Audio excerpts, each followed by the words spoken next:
Good morning, everyone. We're going to go ahead and get started now. I know that folks are still joining us, so while everyone is logging in, I'm going to go over some logistics for our workshop today. My name is Dan Garrett. I'm an air pollution specialist here at CARB and one of the staff working on the Drive Forward Light Duty Vehicle program, and I'll be helping to facilitate today's workshop. So first off, thank you all for being here for this second public workshop for our rulemaking effort on emission standards for passenger cars and light trucks. We held our kickoff workshop in October of last year, and we're excited to be back with you today to share our initial proposals. And we're hoping to collect lots of feedback from you through your verbal and written comments and questions. We want to hear your ideas and your perspectives as we continue to develop these proposals.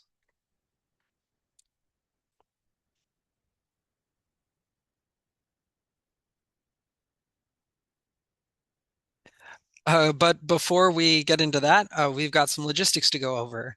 So if you have any technical challenges during the workshop today, please contact the email address shown on the screen.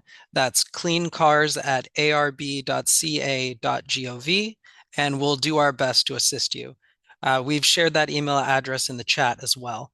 So this workshop is being recorded, and after the workshop, once that recording is ready, it'll be made available at the website listed here. And we also dropped that website in the Zoom chat. The slides for today's meeting will be available to download online after the workshop. Please note that the workshop slides will be available in both English and Spanish, and you'll be able to find both versions by using the link in the Zoom chat once the slides have been posted online.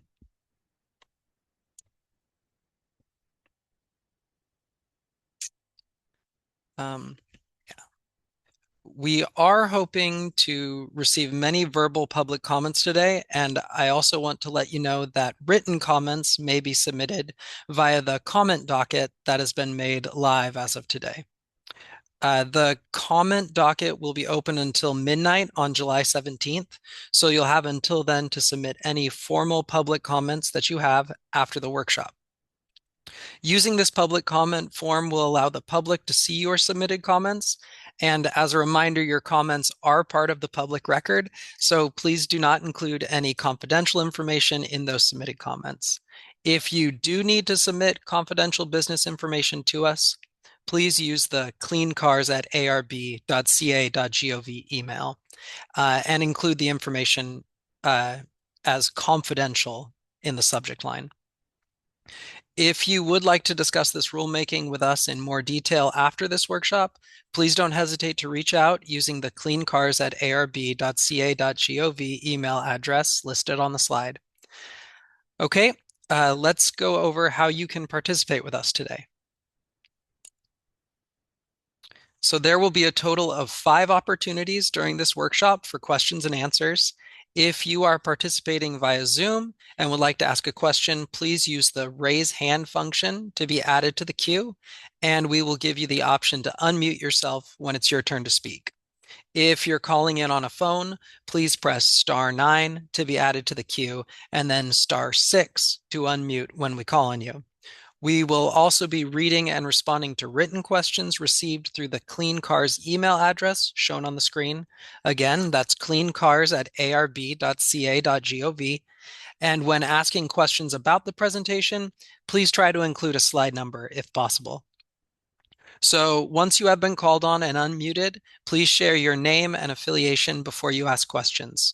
We'll alternate between answering questions received in Zoom and questions received through the Clean Cars email box, and we will provide all these details again during each of our Q&A breaks. Okay, on to the workshop agenda. Here's an overview of what we will be discussing today. We'll start with a quick introduction before moving on to some background information.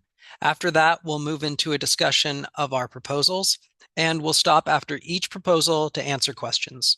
We'll begin with criteria air pollutant standards, then ZEV zero bin certification, followed by a look at light-duty greenhouse gas standards.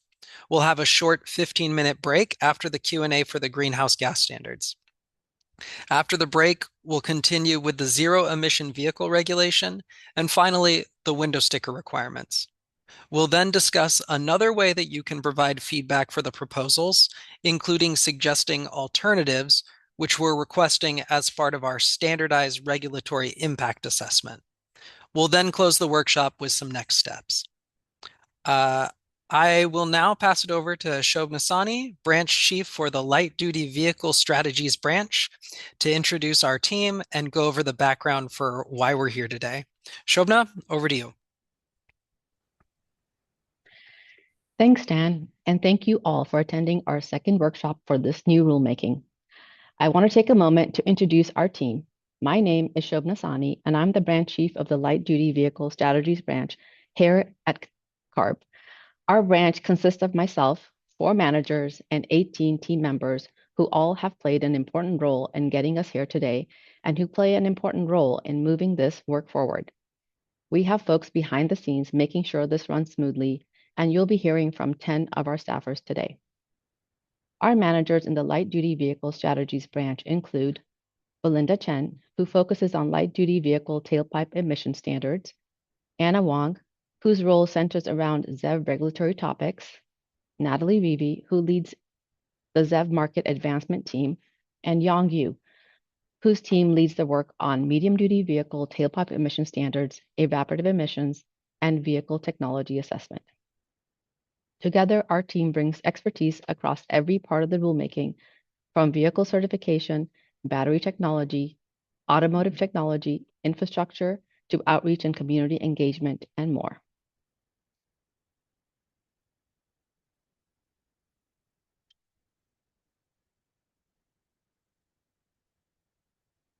I want to begin with why it is more urgent than ever for California to establish new vehicle emission standards. The need for continued reductions is critical.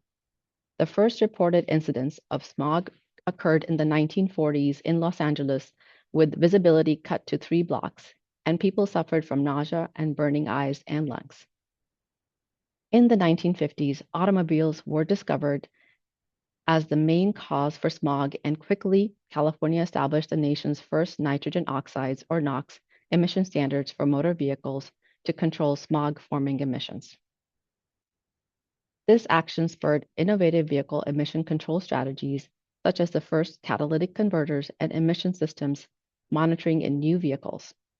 Since those first standards, California has made tremendous progress that has led to continued improvements in air quality, even as population and the numbers of vehicles has increased. Even still, millions of Californians still breathe unhealthy air every single day, with about half of the population living in areas designated as extreme non-attainment for ozone. This exposure contributes to higher rates of asthma, heart disease, and even premature death. At the same time, climate change impacts are accelerating and compound the air quality issues. Any delay in action would only make the problem more costly and more difficult to solve. As shown in these pie charts, transportation pollution remains one of the biggest drivers of unhealthy air in California, and it hits hardest in communities already facing the greatest burdens. Meeting California's clean air standards is necessary to continue protecting public health. Further criteria, pollutant and greenhouse gas emission reductions must be secured to meet the state's carbon neutrality target by 2045. We must also continue reducing nitrogen oxides and particulate matter for mobile sources to fulfill our health protective national ambient air quality standards by 2037. Today's topics will be focusing specifically on reducing emissions from passenger cars and light-duty trucks. California is pursuing legal actions challenging the federal resolutions that purported to disapprove 3 waiver actions. At the same time, we are continuing to develop reasonable regulations to advance clean technologies and achieve the emission reductions California needs to protect the health and welfare of its residents. As a reminder, Governor Newsom signed Executive Order N-27-25 in June 2025, reaffirming our commitment to deploying zero-emission vehicle technologies aligning state purchasing with manufacturers meeting our emissions goals, and exploring actions like consumer protections, infrastructure planning, voluntary efforts, and local partnerships. Today's workshop will be a continuation of CARB's focus in developing new light-duty vehicle regulations to reduce greenhouse gas emissions, criteria pollutants, and toxics. Our proposal will help support these goals by focusing on 5 key areas. We will start off with discussing our preliminary proposals on fleet average standards for light-duty and medium-duty vehicles, which will help us further gain reductions in particulate matter and oxides of nitrogen. We will then move on to the ZEV Zero Bin certification standards to ensure that ZEV utility will be equivalent to conventional gasoline vehicles to meet driver needs. This will ensure emission reductions from ZEVs are long-lasting and durable. Next, we will discuss new greenhouse gas standards to further support California's climate goals and the preliminary proposal for the zero-emission vehicle, or ZEV regulation, to ensure there is continued support for deploying advanced technologies in California. Lastly, we will discuss new window sticker requirements, which provide consumers information on BEVs at the time of purchase. Thank you again for coming to this workshop, and I will now pass it on to Ugo to discuss the low-emission vehicle regulation. Thank you. Hello, everyone. I am Ugo Obieshi, and I will be continuing today's topics with the low-emission vehicles, or LEV, proposed regulations. For low-emission vehicle topics, we will start with the initial non-methane organic gases and nitrogen oxides, or NMOG plus NOx fleet average standard proposals for light and medium-duty vehicles. Subsequently, we will cover our particulate matter standard proposal and non-exhaust emission standards. And finally, we will share our proposed evaporative emission standards.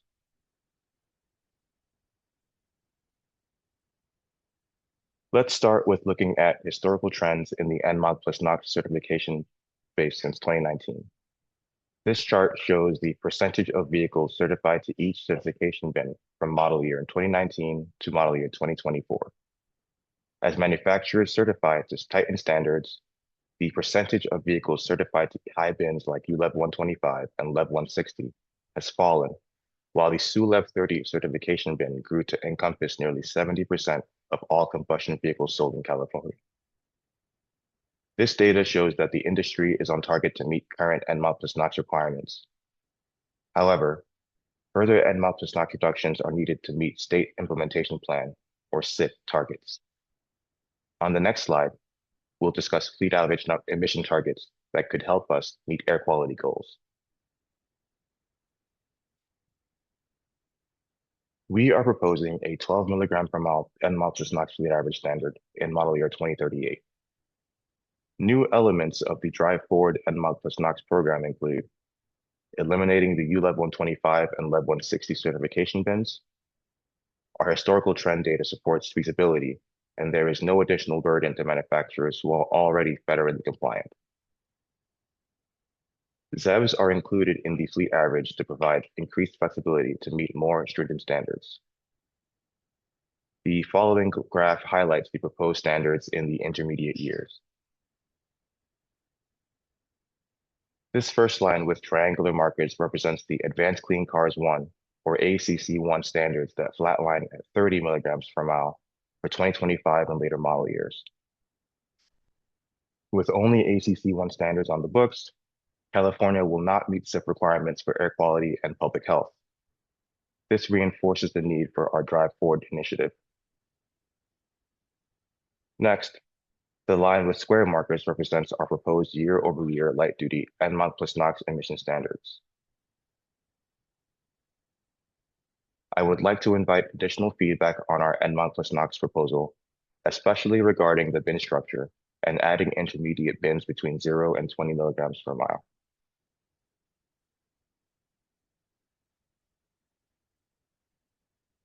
To meet our proposed 12 milligram per mile standard, manufacturers can employ a host of technologies available today. Some of these technologies are improvements to engine systems. These technologies help to reduce the raw emission output of the engine. Advancements to engine technology include advanced turbocharging, gasoline direct injection, known as GDI, cylinder deactivation, mild hybridization, and stronger hybrids, and alternative combustion cycles. Other technologies are aftertreatment based, meaning that the components focus on cleaning up the exhaust emissions that cannot be mitigated with engine technology alone. On the aftertreatment front, technologies include improved catalyst wash coat and substrates, optimized integration, and catalyzed gasoline particulate filters, or GPFs. Additionally, ZEVs remain an option for meeting the fleet average.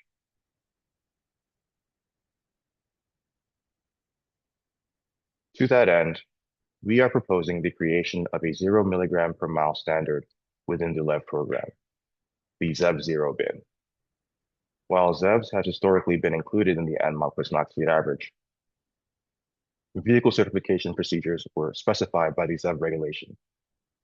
However, given the proposed changes to the ZEV regulation that Anna will be describing later, and the potential for some manufacturers to have streamlined ZEV reporting, moving the certification requirements to the criteria emission regulation is needed to ensure that all ZEVs certify to requirements that provide lasting emission benefits. This approach aligns with US EPA's ZEV certification and underscores our technology neutral approach to meeting California's NMOC+NOx fleet average standards. Just like in the certification requirements for traditional combustion engine vehicles, test groups certifying to the ZEV Zero bin, can only include vehicles with the same powertrain or propulsion characteristics. In addition to the ZEV Zero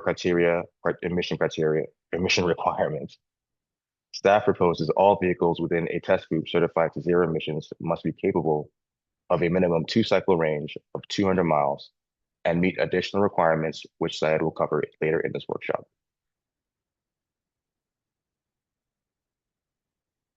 Continuing with additional LEV provisions. High altitude criteria pollutant standards would be the same as low altitude with the Federal Test Procedure, or FTP cycle, with no supplementary test cycle requirements at high altitude. This helps to streamline the certification process and ease testing burden. Plug-in hybrid vehicles, or PHEVs, would be subject to standards that address unique conditions generated by their operating modes. Unlike traditional ICE vehicles, PHEVs can experience cold starts while the vehicle is under load. These high-powered cold starts result in higher emissions than what is seen on a typical cold start. Our proposed standards look to address this condition and maintain PHEV criteria pollutant reductions. Quick drive-away standards help to modernize the testing procedures. The traditional test has an 18-second delay between engine start and vehicle acceleration. Many drivers today drive off much sooner than 18 seconds after starting their vehicles, and we aim to capture those emissions and ensure compliance in those operating regions. Next, LEV3 testing methods contain engine starts after an 8-hour rest period and a 10-minute rest period. Currently, manufacturers attest that start emissions at intermediate system temperatures comply with emission standards. Drive Forward would require that manufacturers demonstrate compliance over a series of partial cool-down tests at intervals like 30 minutes and 1 hour after engine shutdown. Partial soak testing will capture more realistic driving patterns on our test cycles. And lastly, Drive Forward would feature standalone criteria pollutant requirements on the US06, SCO3, and highway cycles, otherwise known as supplementary FTP cycles. Composite standards would be eliminated for light and medium-duty vehicles. Kevin will go into greater detail on medium-duty provisions in the next section.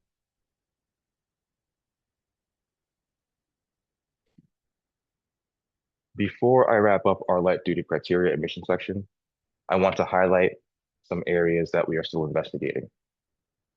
First, we are seeking input as to whether CARB should consider a shorter phase-in to achieve more reductions sooner. This would involve achieving the same fleet average as proposed, but by the 2036 model year, for example.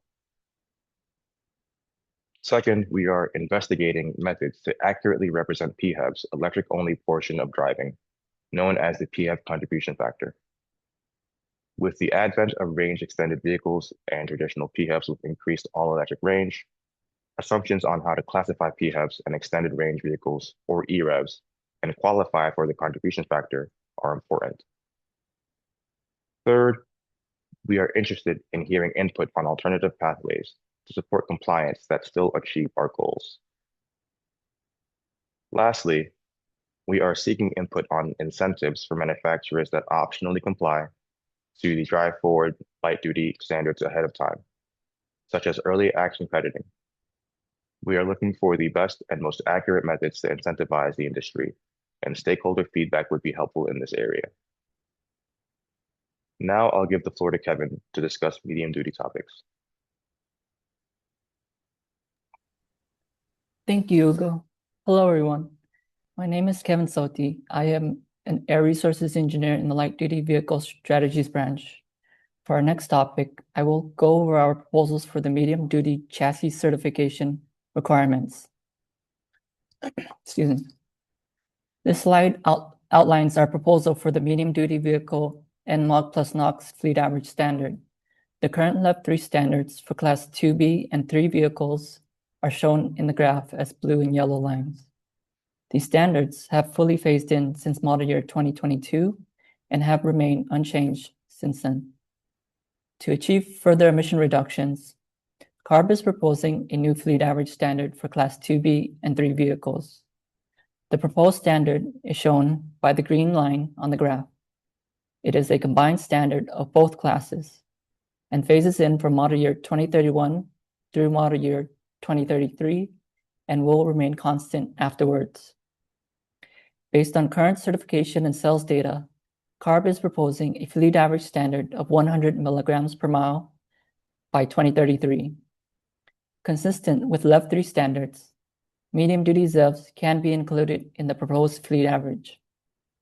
Now I will go over our proposal for the new FTP and NOx plus NOx certification bin standards for chassis certified medium-duty vehicles. For OEMs to comply with the proposed fleet average standard, new emission bins will be required. On this slide, the current Level 3 bin standard shown on the left require OEMs to certify Class 2B and 3 vehicles to separate standards. Current vehicles emit well below these bin standards and can certify to more stringent bins. Therefore, CARB is proposing a new set of emission bin standards for model year 2031 and later. These new bin standards are shown on the right. Class 2B and 3 vehicles would certify to the same bin standards. These bin standards would apply to the FTP and SFTP test cycles. The proposed SFTP standards for medium-duty vehicles will be a standalone standard similar to the light-duty standards, as mentioned by Hugo earlier. This proposal would remove the higher emitting bins from Level 3 and require OEMs to certify to lower emission bins ranging from 170 to 50 milligrams per mile. Similar to the light-duty requirements, we are adding a ZEV zero bin for medium-duty vehicles that can meet the requirement of this bin. As with Level 3, the FTP standards would continue to apply to both low and high altitude testing. This proposal simplifies the certification process and it provides OEMs with the option to certify to more stringent bins in order to meet the proposed fleet average standard. This next slide introduces our proposal for a new in-use emission standard for chassis certified medium-duty vehicles.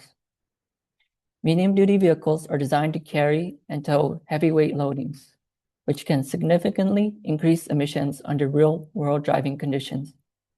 Current standards only require OEMs to test vehicles in the lab and at low engine loads. To ensure emissions are controlled under all areas of engine operation, CARB is proposing a moving average window in use standard for medium-duty vehicles that have a combined weight rating greater than 14,000 pounds. This requirement would require on-road testing using a portable emission measurement system known as PEMS. The proposal is based on a 2-bin moving average window standard for diesel vehicles and a 1-bin moving average window standard for gasoline vehicles. These requirements would apply to the applicable vehicles starting model year 2031. This concludes the proposals that apply only to the medium-duty vehicles. For this next slide, the proposal will apply to both light-duty and medium-duty vehicles for particulate matter or PM certification requirements. We are proposing a more stringent PM emission standard for vehicles under 14,000 pounds gross vehicle weight rating, or GVWR. The proposal would set the standard at 0.5 milligrams per mile and apply to model year 2031 and later. Compliance with the proposed standard will be demonstrated through 3 test cycles: the FTP, the cold FTP, and the USO6. The new standard is technologically feasible, and PM measurement capabilities have improved significantly since CARB adopted the 1 milligram per mile standard for light-duty vehicles in 2012. Modern gasoline particulate filter technologies are available and can achieve lower PM emissions levels as demonstrated by EPA for the 2024 multi-pollutant rulemaking. We are considering the option for early action credits and are evaluating potential options. We welcome feedback on this topic. Thank you, everyone. This concludes our proposals for the light-duty and medium-duty criteria exhaust standards. We will now move to our next topic on non-exhaust emissions with Miriam. Thank you, Kevin. Hello, everyone.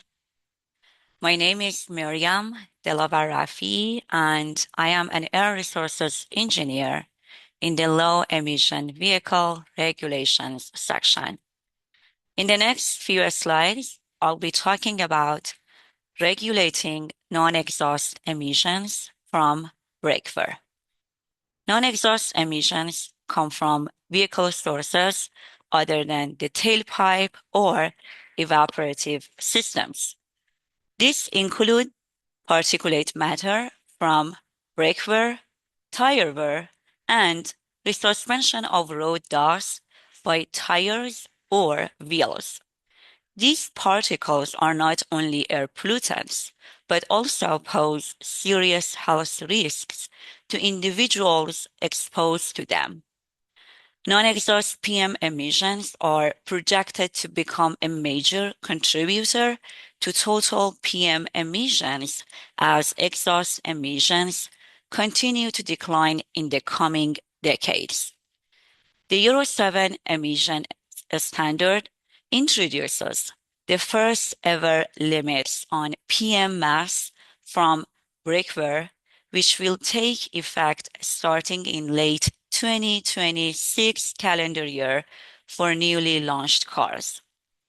For all these reasons, CARB is now considering regulating PM mass emissions from breakwear. The overall process for non-exhaust emissions regulations development includes several key areas. First, by evaluating existing test data, we established a proposed standard for breakwear PM mass emissions. Next, we evaluated the impact of regenerative braking on reducing breakwear PM emissions. Then, we determined robust test procedures and representative test cycles, which are essential to accurately measure breakwear PM mass emissions. Finally, we are now developing certification requirements to ensure that the standards and procedures are enforceable and aligned with regulatory goals. While we are still developing these requirements, we have completed the first 3 steps for developing our proposed breakwear standards, which I will present next. On this chart is breakwear PM emissions data from a CARB-funded research study. The data from this study indicate that for light-duty vehicles with a gross vehicle weight rating of up to 8,500 pounds, most vehicle classes with non-regenerative braking, shown on solid bars, emit less than 11 milligram per mile breakwear PM emissions. Vehicles equipped with regenerative braking, including battery electric vehicles or BEVs, plug-in hybrid electric vehicles or PHEVs, and strong hybrid electric vehicles, shown on the hashed bars on the right side, have breakwear PM emissions below 5 milligram per mile. Based on this data, we developed a proposed standard for non-exhaust PM mass emissions. For vehicles with non or weak regenerative braking, the proposed limit for non-exhaust PM emissions is 11 milligram per mile. For vehicles with a strong regenerative braking, the proposed limit is 5 milligram per mile. The proposed standard would be applied to light-duty vehicles with a gross vehicle weight rating of up to 8,500 pounds starting model year 2031. The breakwear PM emission test procedure would follow the Euro 7 requirements and use the methodology defined in United Nations Global Technical Regulation, UN GTR number 24. Breakwear PM emissions would be measured on a brake dynamometer using the California Brake Dynamometer Cycle, or CBDC, which is representative of California driving conditions. Several provisions remain under development as we continue to refine the breakwear PM emissions regulations. We are still evaluating how vehicle weight class and regenerative braking influence breakwear PM mass emissions. We also need to establish clear certification requirements to ensure manufacturers comply with non-exhaust emission standards. We are still in the process of developing these certification requirements for breakwear PM mass emissions standard. We are open to considering alternative test methods for tracking breakwear PM mass emissions to improve monitoring and enforcement. We look forward to receiving ideas, feedback, and additional data from our stakeholders. This concludes the exhaust and non-exhaust section of this workshop. Next, you will hear about evaporative emissions topic from my colleague, Jason Gordon. Jason, over to you. Hi, I'm Jason Gordon, an Air Resources Engineer in the Light Duty Vehicles Strategy Branch, and will be presenting on evaporative emissions topics. Evaporative emissions result from fuel vapors escaping from the vehicle rather than tailpipe emissions from engine combustion. These consist of hydrocarbons and ambient PM that contribute to the formation of ozone. I'll first describe a new proposal we are planning, which addresses emissions specific to gasoline tanks equipped with non-integrated refueling canister-only systems known as NERCOs.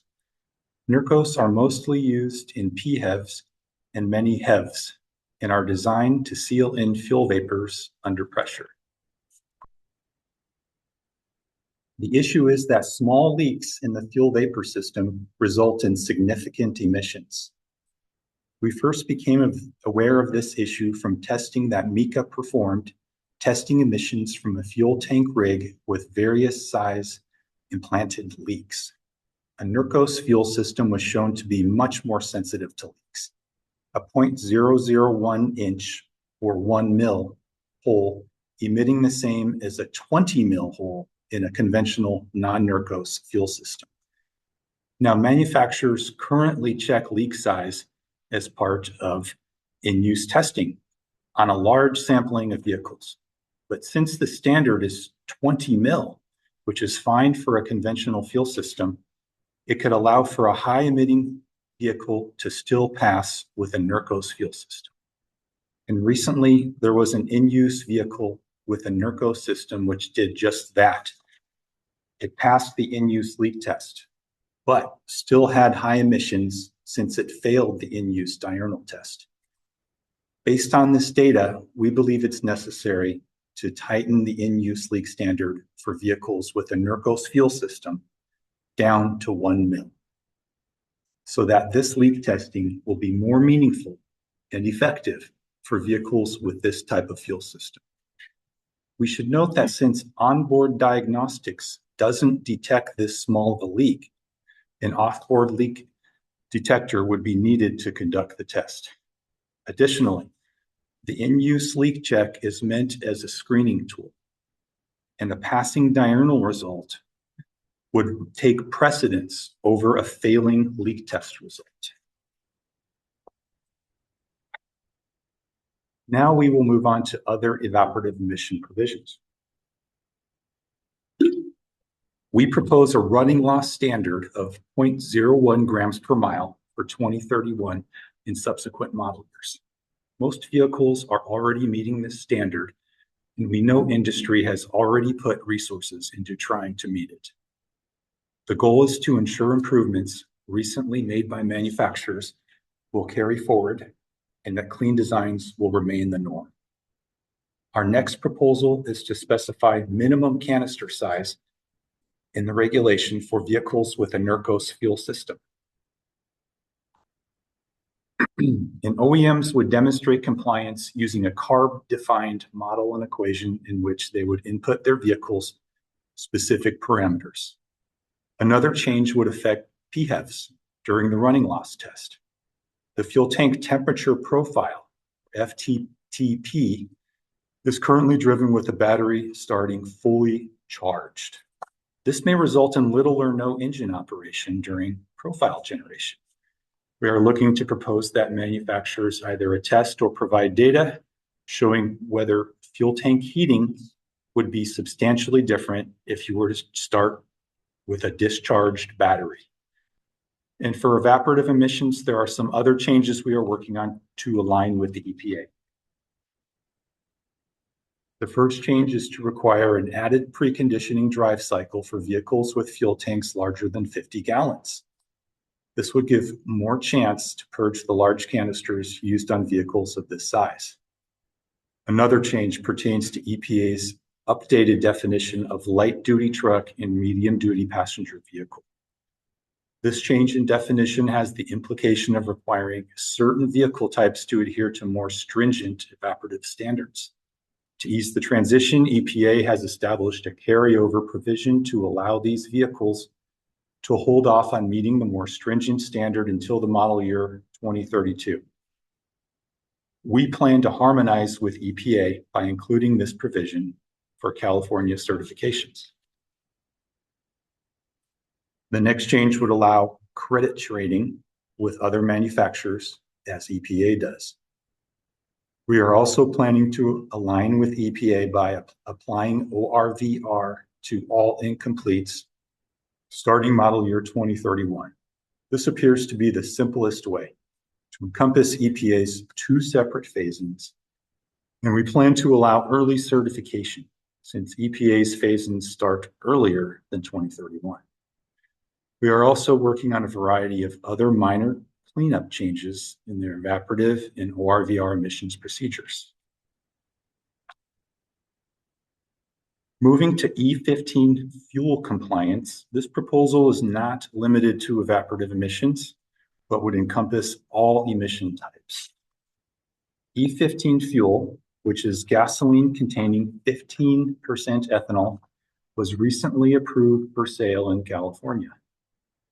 The majority of vehicles are currently approved by automakers to use E15. However, E10 is currently the test fuel for compliance testing. In order to provide assurance that all vehicles will not have issues using E15, we are proposing to have manufacturers attest at certification that the vehicle would pass all emission standards, such as exhaust, evaporative, GHG, and more for its useful life with E15 fuel. And to verify compliance, CARB may do confirmatory emission testing of in-use vehicles using E15 fuel. This concludes our evaporative and E15 topics. Thanks, Jason. We're now going to move into our first Q&A break of the day. If you're participating via Zoom and would like to ask a question, please use the raise hand function to be added to the queue, and we'll give you the option to unmute yourself when it's your turn to speak. And I can see that you're already figuring out how to do that. If you are calling in on a phone, please press *9 to be added to this queue, and then *6 to unmute when we call on you. We will also be reading and responding to written questions received through the Clean Cars email address shown on the screen. Again, that's cleancars@arb.ca.gov. And when asking questions about the presentation, please include a slide number if possible. We'll alternate between questions received in Zoom and questions received from the email box. And once you've been called on and unmuted, please remember to share your name and your affiliation before you ask your question. So let's get started. I see my first question is from Rob Weiss on Zoom here.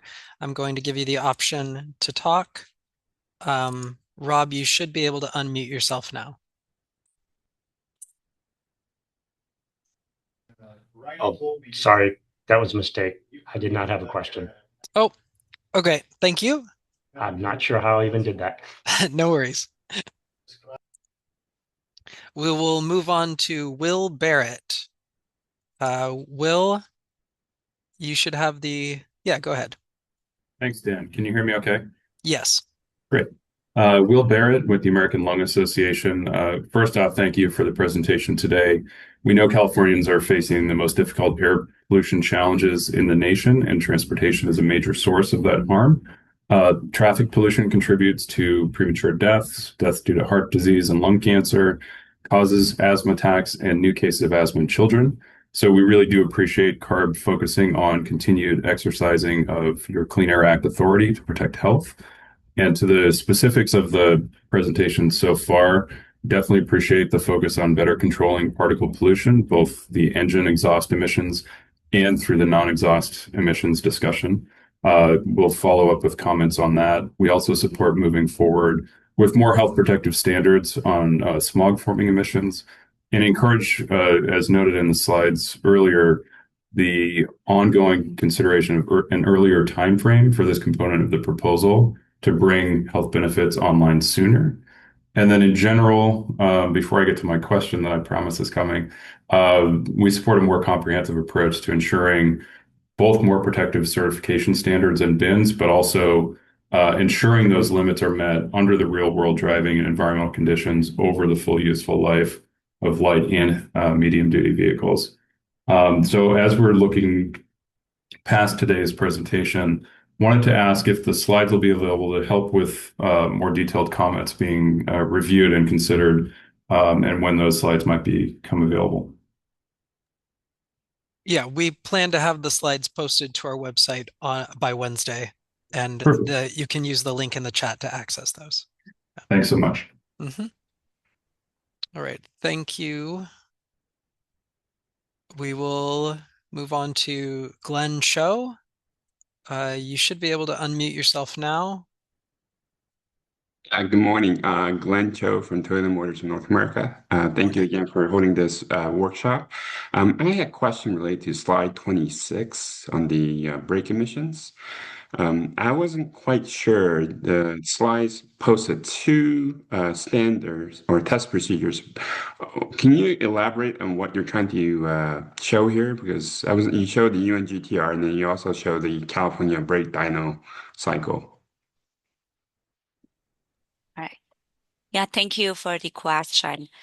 For the test procedure, we will follow the United Nations Global Technical Regulation methodology and test procedure, but the difference would be the test cycle, which is California brake dynamometer cycle or R cycle, which is representative of California driving conditions. For UN GTR number 24, the test cycle is WLTP, but for our proposed standard, we will use California brake dynamometer cycle instead of WLTP. So that would be the difference. But in terms of the methodology, the test procedure, it will be aligned with the United Nations Global Technical Regulation number 24. So the standards that you show on this slide, they're reflective of the California brake dyno cycle, or is this reflective of the UNGTR cycle? The Or test data, procedure? yes. The data that we show here is based on California brake dynamometer cycle, CBDC. So the brake PM Sorry. emissions data here are from the California brake dynamometer cycle. And let me chime in. And for the standard proposed here is also for the California brake dyno cycle.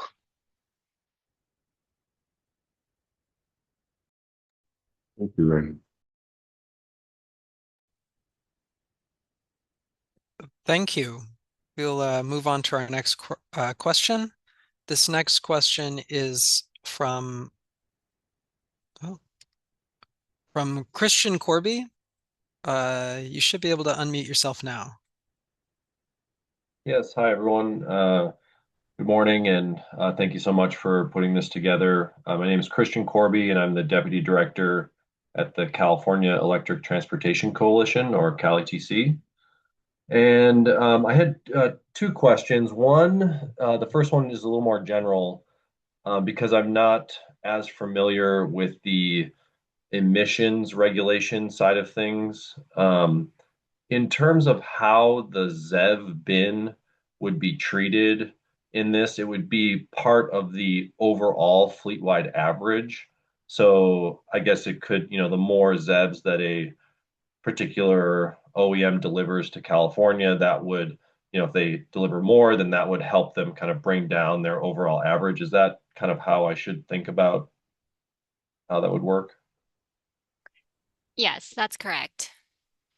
Okay. So the ZEV bin, it is just a kind of more formal way of incorporating the ZEVs into the fleet average within the criteria standards. Okay. Previously, it was sort of implicitly embedded in the total sales number. Right. Okay, great. Okay, that's helpful. And then on slide 17, it says under that ZEV zero bin box, it says a minimum of 2-cycle range requirement of 200 miles. What does the minimum 2-cycle range, what does that mean?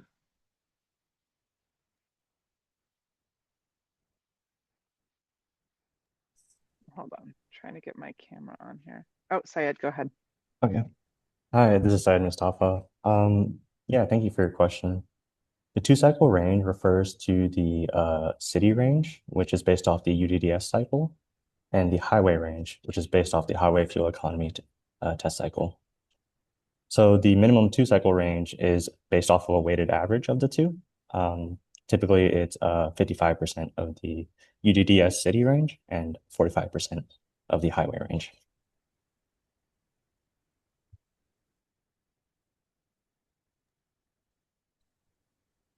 Okay, thank you. We will move on to our next question. Do a few more before switching over to email. Beverly Deschaux, allowed to talk. You should be able to unmute yourself now.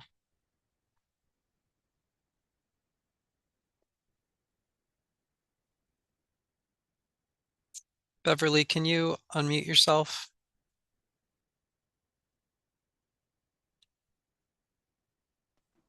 Am I unmuted? Yes, you are. Okay, very good. My name is, excuse me, Beverly Deschaux. I'm with the Electric Vehicle Association of the Central Coast. And all of these issues that you're going into with all this detail about evaporative this and brake emissions, all of that, as well as the tailpipe emissions, all of it is addressed by electric vehicles. I almost never put my foot on the brake, except if the light suddenly changes, something like that. I'm just blown away by like all this detail of this little incremental this and that, which I can't even follow with all of these acronyms. But it's handled by electric vehicles. It's not handled by hydrogen, which is just putting another fossil fuel into the mix. I'm just so frustrated I can hardly speak right now in listening to the little incremental things that you are trying to do. And I understand the politics of that you have to balance things out with other parts of the community, but this is very frustrating. We have a climate emergency that we are facing. If you look at what China is doing, it just like is blowing us off the charts. They're going ahead, they're going forward, they recognize what is at stake here, and they are moving forward quickly. We are not. And California is supposed to be representing the leading edge for the United States. And all this little incremental stuff with, we're going to do a little bit more for this fossil fueled vehicle. No, it's ridiculous, and I'm outraged, and I can barely speak, and I don't know if I can even continue listening to the rest of the workshop because of it. Electric vehicles, we need to make the transition to that, not to hydrogen. Hydrogen is continuing with fossil fuel, even though you say we can't, be responsible for what's done, how the fuel is made. It's a fossil fuel. Okay, that's all I have to say is that we just need to transition as absolutely quickly as possible to electric. Thank you. Thank you very much for your comment, Beverly. Yeah, hearing these comments, all comments, is exactly why we're having these workshops. So we do appreciate that comment. Thank you. We'll do one more question online here. Joseph Lucht, you should be able to unmute yourself. That was also an error as well. Oh, okay, no worries. Thank you. We do have more questions online, but I did want to quickly move over to questions received via email to keep it balanced here. So I'll ask Alyssa to please take us to those email questions. Great. Thank you, Dan. The first question is from Yusuf Nazar from ECCC, asking if the transcript of the meeting and the slides will be provided. Yes, there will be a listserv bulletin announced when they're ready, and we'll post them on the Drive Forward webpage in the meetings and workshop page. Thank you for that question. The second question is from Ryan Vickery from ITT Friction Technologies. With regards to non-exhaust emissions presented by Miriam, I would like to understand more about how the brake industry representatives could obtain the test details behind the California Brake Dynamometer Cycle, CBDC.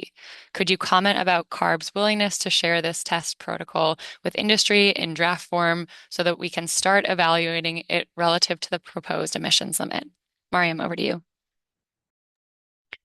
Thank you. Thank you for the question. The California Brake Dynamometer Cycle, or CBDC, was developed as part of a CARB-funded research study. And this cycle is representative of California driving conditions. The report from that study is publicly available. So the details of the California brake dynamometer cycle is available publicly as well. The test cycle is available. We welcome any input from our stakeholder as well. If you have any additional question, we'll welcome any question and feedback from our stakeholder. But the information is available, and we are still in the process of developing the details for the certification requirements as well. Thank you, Miriam. Another question follow-up from Ryan is, I'll stay with you. I have a question regarding the emissions limits proposed on slide number 26. Can you confirm that this is the total vehicle emissions, single axle, or brake corner?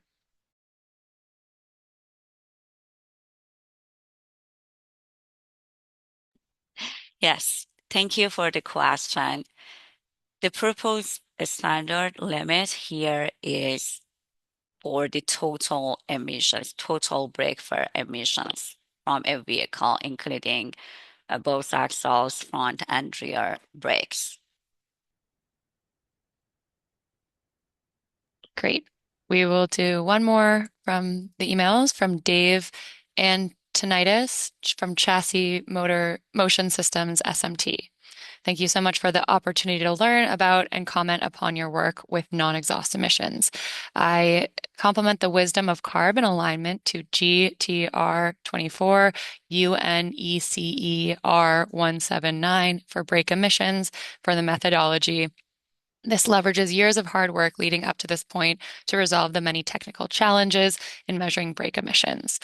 What is California-inspired schedule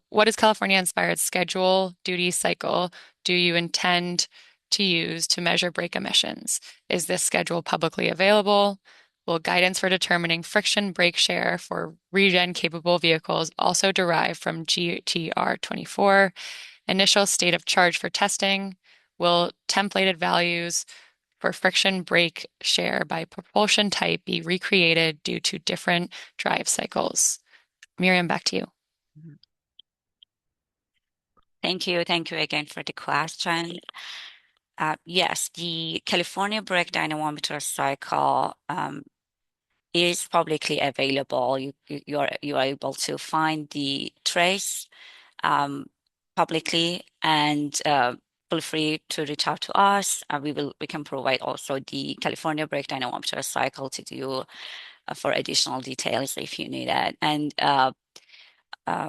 also, regarding the C factor or vehicle-specific braking share coefficient test methodology, we will follow the UNGTR methodology for determining C factor for vehicle-specific friction braking energy. But the test cycle, again, would be California brake dynamometer cycle. But the test procedure, the methodology will follow the United Nations Global Technical Regulation number 24. We are still in the process of developing the details for the certification requirements and test procedure as well. So we welcome, again, any data, supporting data from our stakeholders to further evaluate the methodology and procedure.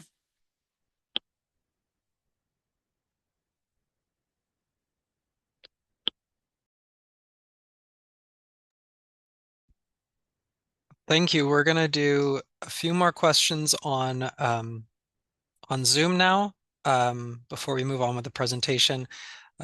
Gladys E. Bustos, could you please unmute yourself now and ask your question? Yes, I've submitted previous questions to CARB and Caltrans related to emissions and solutions to different subjects, but can you please direct me to who I do follow-ups? I think I might be able to address some of the issues mentioned, but I'd like to see the presentation to make sure that I'm talking about the same thing. Thank you. Yeah, thanks, Gladys. Could you please email that cleancars@arb.ca.gov, just asking for that follow-up, and we will get back to you. Yes, thank you. Thank you. We have a question from, apologies if I get your name wrong, Jelen Belcher. You should be able to unmute yourself now. Hi there, this is Kellen Belcher. I'm a senior research and policy analyst with Earth Justice, and wanted to say I appreciate you all highlighting that further NOx reductions are needed to meet California's SIP targets for ozone. Failure to attain ozone NOx standards by the 2037 deadline could trigger severe penalties under the Clean Air Act. And in the South Coast, for example, federally regulated sources like ships, planes, and trains account for a really large share of NOx emissions, meaning California needs to bring emissions from state-controlled sources, like the vehicles we're talking about today, to as close to zero as possible to bring the region into attainment. So I guess a two-part question. First, wondering if you could say a little more about how CARB landed on those specific values for the NMOG NOx standards, the 12 milligrams per mile for light duty and 100 milligrams per mile for medium duty. And then also curious if CARB will be doing analysis to show how those standards stack up against the share of NOx reductions needed from passenger vehicles to achieve the SIP targets. Great question. I'll hand it over to Belinda to address that. Hi, Kellen. Thanks for your question. So the way that we arrived at the 12 milligrams per mile was sort of assuming that manufacturers could meet an average of 20 milligrams on their ICE vehicles, and then assuming another fraction of that would be met with the increasing share of zero-emission vehicles and of whatever flavor manufacturers would choose, and then also having another subset of vehicles that are plug-in hybrid vehicles, and those vehicles sort of getting a discount on their emissions. So it was sort of an analytical math exercise in terms of setting that assumption. We are also doing technical work now to prove that SULIF 20 is an average that could be achieved through ICE vehicle technology. And we'll have that information by the time we actually go to the board. On the medium duty, I think I'll have to let Kevin respond to the 100 or Yang.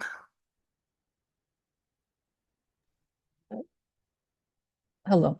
Yes, thank you for your question. So on the medium duty side, we proposed 100 milligrams per mile standard.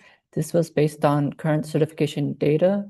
So we look at both gasoline and diesel vehicles and see where the better performing test groups are. And I think on gasoline side, they are a lot cleaner. So I think we were seeing values under 50 milligrams per mile. But for the diesel side, I think we were seeing something closer to 70 milligrams per mile, which it's very few on the diesel side. But we expect that based on the current data and where the vehicles are performing, that a lot of the fleet can clean up to kind of where these vehicles are at. And the other thing we do consider is the amount of zero-emission vehicles. So currently, there's a small percentage in the medium-duty fleet, but if OEMs rely on that as a potential option for compliance, that's another pathway that they can rely on in terms of relying on both zero-emission vehicles and internal combustion emission vehicle reductions. Thank you. And then I think you had another question relating to sort of the context of all of the emission reductions, and that would come as part of our SRIA analysis, as well as when we do our emissions impact as part of our staff report. The total benefits would be kind of put in context of all of our SIP requirements there, but we don't have that information quite yet.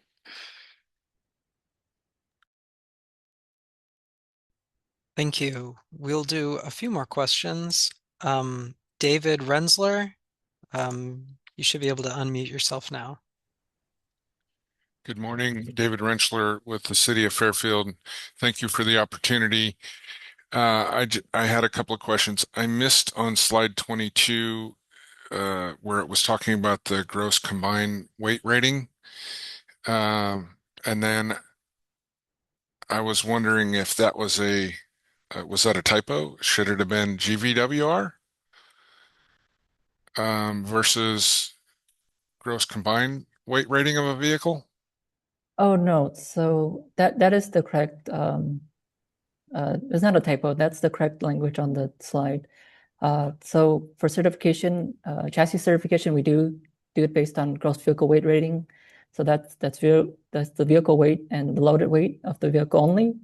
And then on this provision proposal, we are saying gross combined weight rating because we're considering how much the vehicle tows and how much the vehicle can carry in terms of payload for just the vehicle.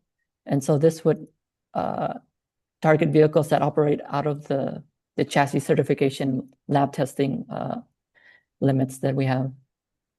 Okay, and slide 23 was for GVWR, the gross vehicle weight rating, correct? Right. So that would apply to all the vehicles that certify at that level. Okay. And can you talk about the catalyzed gasoline particulate filters that I forget the slide number? Is that going to be something like using the current SCR and DPF on a diesel?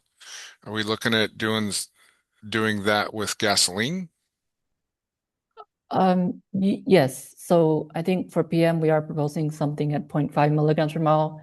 And right now, the most feasible way to meet that is using, and cost effective, is using a gasoline particulate filter. So diesels already have the technology. It's gasolines that have the higher PM emissions, especially on the medium duty and light duty side.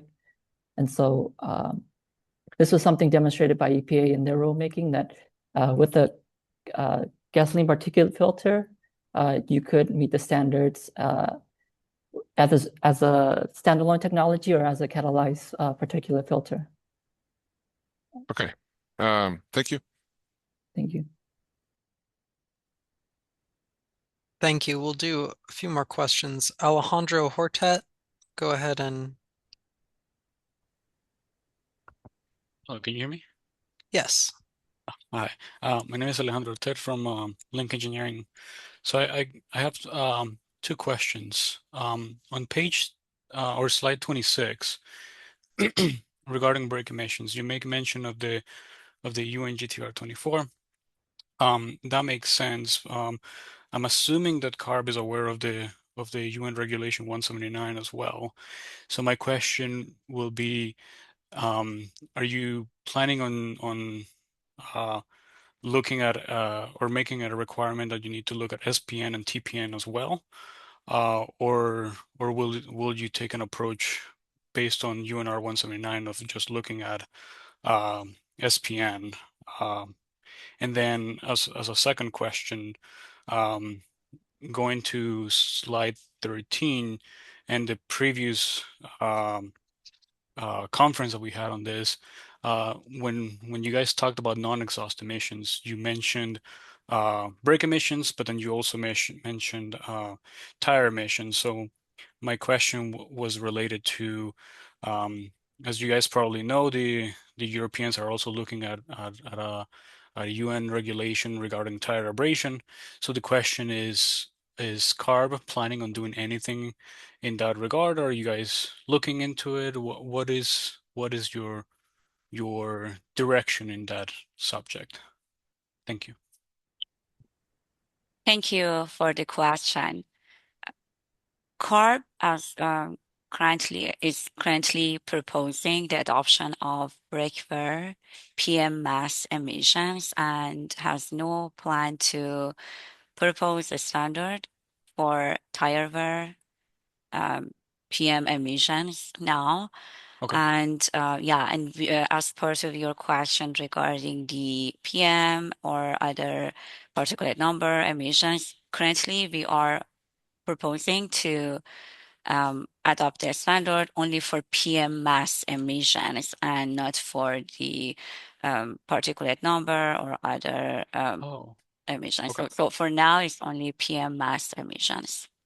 Got it. Okay. Thank you.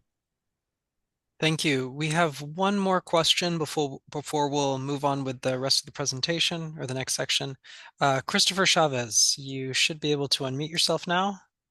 Yes, thank you. Chris Chavez, Deputy Policy Director at Coalition for Clean Air. Just some real quick comments. Of course, want to encourage and appreciate this information and encourage CARB to really push to achieve every ounce of emission reduction it can. As our colleagues at Earth Justice mentioned, meeting attainment is absolutely vital. And Southern California has the smoggiest air in the nation. Central Valley has the most amount of particulate matter. So achieving these emission reductions is going to be absolutely important, with mobile sources being the largest share of emissions in the state transportation sector. This is certainly something that's needed. I also want to express my appreciation for the attention to brake dust. I just kind of thinking back on it, I remember my first car after, a short amount of time after cleaning it, you have like this black gunk on the wheels. And of course, part of that's road grime and whatnot. But part of it also is probably from the brakes. I've noticed with newer ZEV car that I have that the wheels stay a lot cleaner. And if you extrapolate that out further, that has major public health implications. And certainly, brakes are comprised of different things than they were, let's say, about 20, 30 years ago, 40 years ago. We were still putting asbestos back in the 80s and 90s in brake pads, but there's still stuff that you don't want to breathe in. And again, just really want to encourage and support the notion that we are looking at reducing the impact of brake dust from our vehicles. So thank you for your time, and thank you for this information. Thank you so much for your feedback and input. Appreciate it. Yeah, thank you all. We'll go ahead and move on to our next section of the presentation now.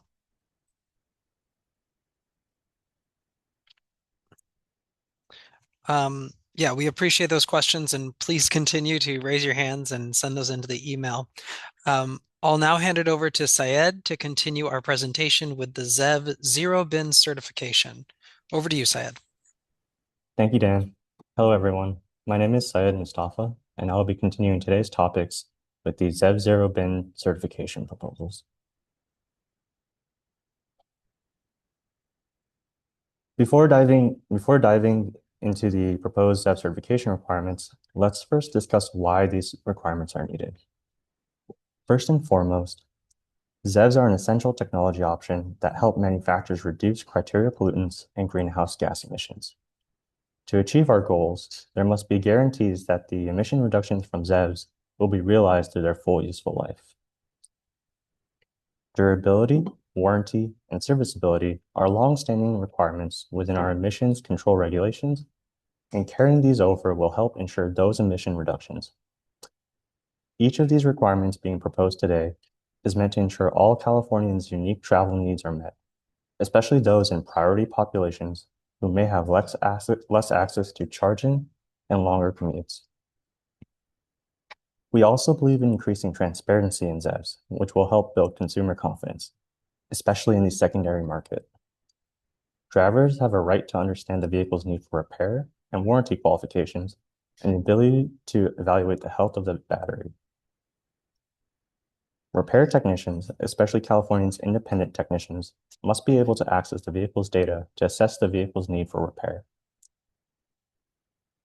Lastly, we cannot ignore the role infrastructure plays, especially as the market expands beyond single-family homeowners to those who might be more dependent on public fast charging. Standardizing and improving those charging experiences help support this growing market. These ZEV certification provisions serve to ensure the emissions reductions from ZEVs are fully realized. Getting into the proposed ZEV certification requirements, we previously mentioned that ZEVs would certify to the ZEV Zero Bin and have a minimum 2-cycle range of 200 miles. There are additional requirements staff proposed ZEVs must meet. First, starting with the durability requirement, staff proposes ZEV test groups must be designed to maintain 80% of the certified 2-cycle all-electric range for the full useful life of the vehicle, which we propose to be 10 years or 150,000 miles. To comply with the proposed durability standard, staff proposes manufacturers report the battery state of health data from at least 30 in-use vehicles per test group at the 3 and 6-year milestones of a test group's life. Second, ZEVs would need to comply with the data standardization requirements. One key component of data standardization is the battery state of health parameter, which is a measure of how much energy a battery can presently store compared to its original storage capacity. Staff proposes the battery SOH as well as the vehicle charge rate parameters must be made available within the in-vehicle display, easily accessible by a driver. Additionally, ZEVs must support reporting other parameters in a standardized format when accessed using a generic diagnostic tool. Staff is also considering appropriate flexibilities for OEMs who are implementing these data standardization requirements to help during the certification process. Third, staff is proposing 2 provisions for the minimum warranties for ZEVs. For batteries and ZEVs, staff proposes a warranty length of 8 years or 100,000 miles, whichever comes first, that is linked to the battery's SOH metric with a 75% threshold for warranted failures. Staff also proposes that manufacturers provide a minimum warranty of 3 years or 50,000 miles for all propulsion-related parts and 7 years or 70,000 miles for high-priced propulsion-related parts, excluding the traction battery. Please note that staff is developing a proposed definition for propulsion-related parts with quantifiable criteria and reporting requirements. Next, we plan to address a critical barrier to charging, the requirement to include a convenience cord. The cords allow drivers to charge at home, only requiring access to an outlet. Staff is proposing the following requirements for the convenience cord. The cord set must measure at least 20 feet in length, including the cord and control module, meet the standards in UL 2594, have dual amperage capability, and the amperage must be down-selectable by the user. Lastly, to ensure ZEVs like internal combustion engine vehicles can be serviced by independent repair shops, staff proposes to require the same access, tools, and disclosure of repair information. For ZEVs, this information will be regarding propulsion-related component repairs.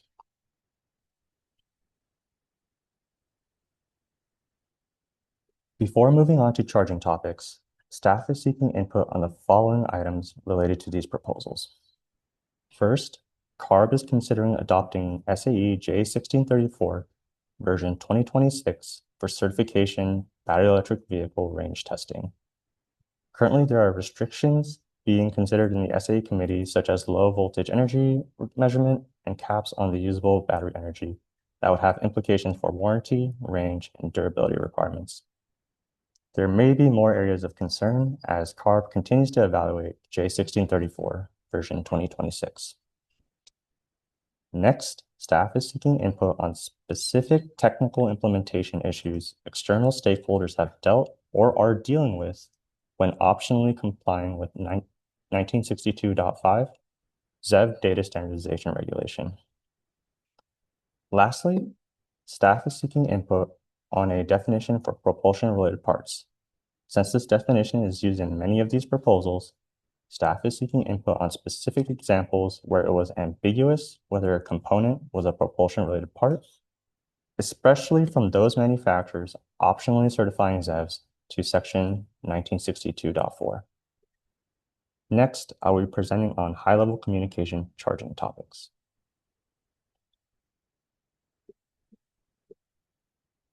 California has continuously increased the amount of chargers accessible to consumers. More recently, the California Energy Commission has adopted EV charger reliability requirements to be able to collect data on public charging and work towards more reliable charging experiences for California customers. To initiate public charging, vehicle and charger manufacturers implement specific communication protocols developed by different standards organizations to allow vehicles and chargers to establish a charge session. Examples of communication protocols deployed today include DIN 7121 and ISO 15118-2. These communication protocols allow the vehicle and charger to check that the charging cable is properly connected, that payment information is secure and can be authenticated, and that the vehicle and charger have agreed upon the parameters for charging, like voltage and amperage, such that charging can begin and continue safely. Most manufacturers implement these communication protocols today. However, the implementation of these standards is inconsistent. This proposal aims to address these communication issues on the vehicle side and create a baseline for vehicles that are conformant to the communication standards. Beginning in 2031 model year, staff is proposing to require BEVs and DC fast charge capable PHEVs to implement communication standards and to measure the standards as sequenced as follows. 2014 version of ISO 15118-2 plug-in charge, followed by external identification means, or EIM, and lastly, the 2014 version of DIN 7121. By requiring this sequence, vehicles can decide which language the charger is capable of speaking to ensure charging can still occur when, for example, plug-in charge protocols are not available. The proposal would also require manufacturers to test their vehicles for conformance as listed on the slide for the ISO and DIN standards. Staff is also proposing to require manufacturers to report all results based on manufacturer self-testing of a representative production vehicle at the test group level. As we continue to work, staff is seeking input on manufacturers' current implementation of ISO 15118-3 and ISO 15118-5 to support the physical layer of high-level communication.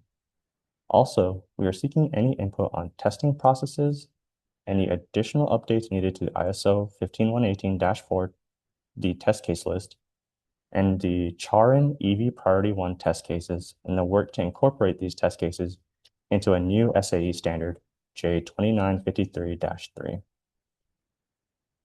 Adrian will be discussing our charging standard proposal. Over to you, Adrian. Thanks, Syed. My name is Adrian Harris, and I am presenting staff's proposal to standardize charging inlets. Since 2023, most manufacturers have announced their intention to move to the J3400 charging inlet to make use of the existing robust Tesla charging network. Since then, manufacturers have worked with Tesla to enable all vehicles to have access to those chargers.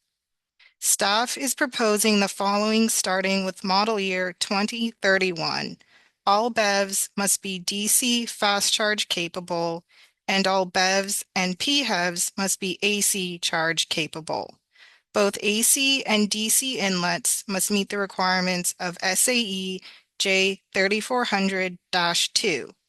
Manufacturers may use an alternative inlet, but must include an adapter that allows drivers to use J3400 charging stations. These adapters must be UL 2252 certified. I will now pass it over to Jeff to discuss battery labeling.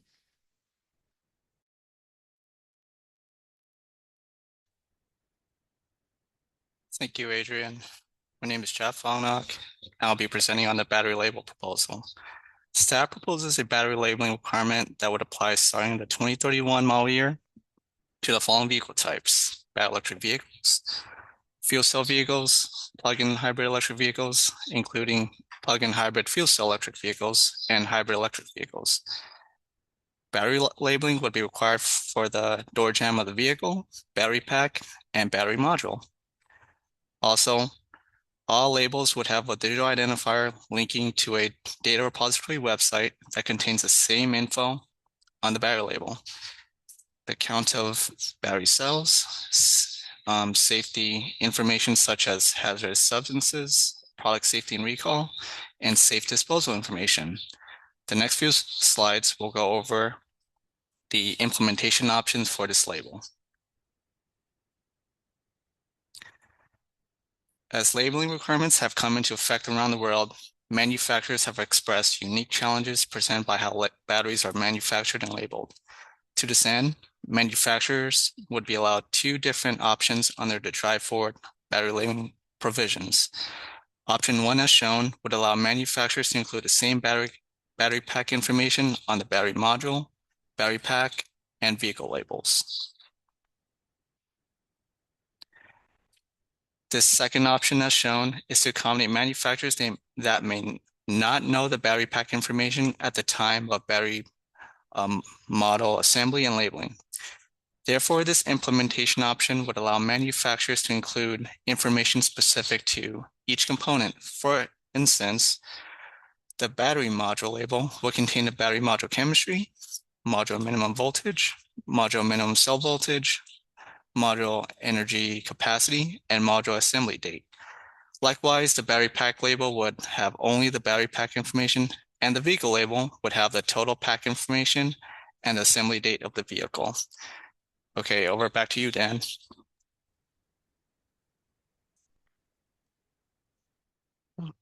Thanks, Jeff.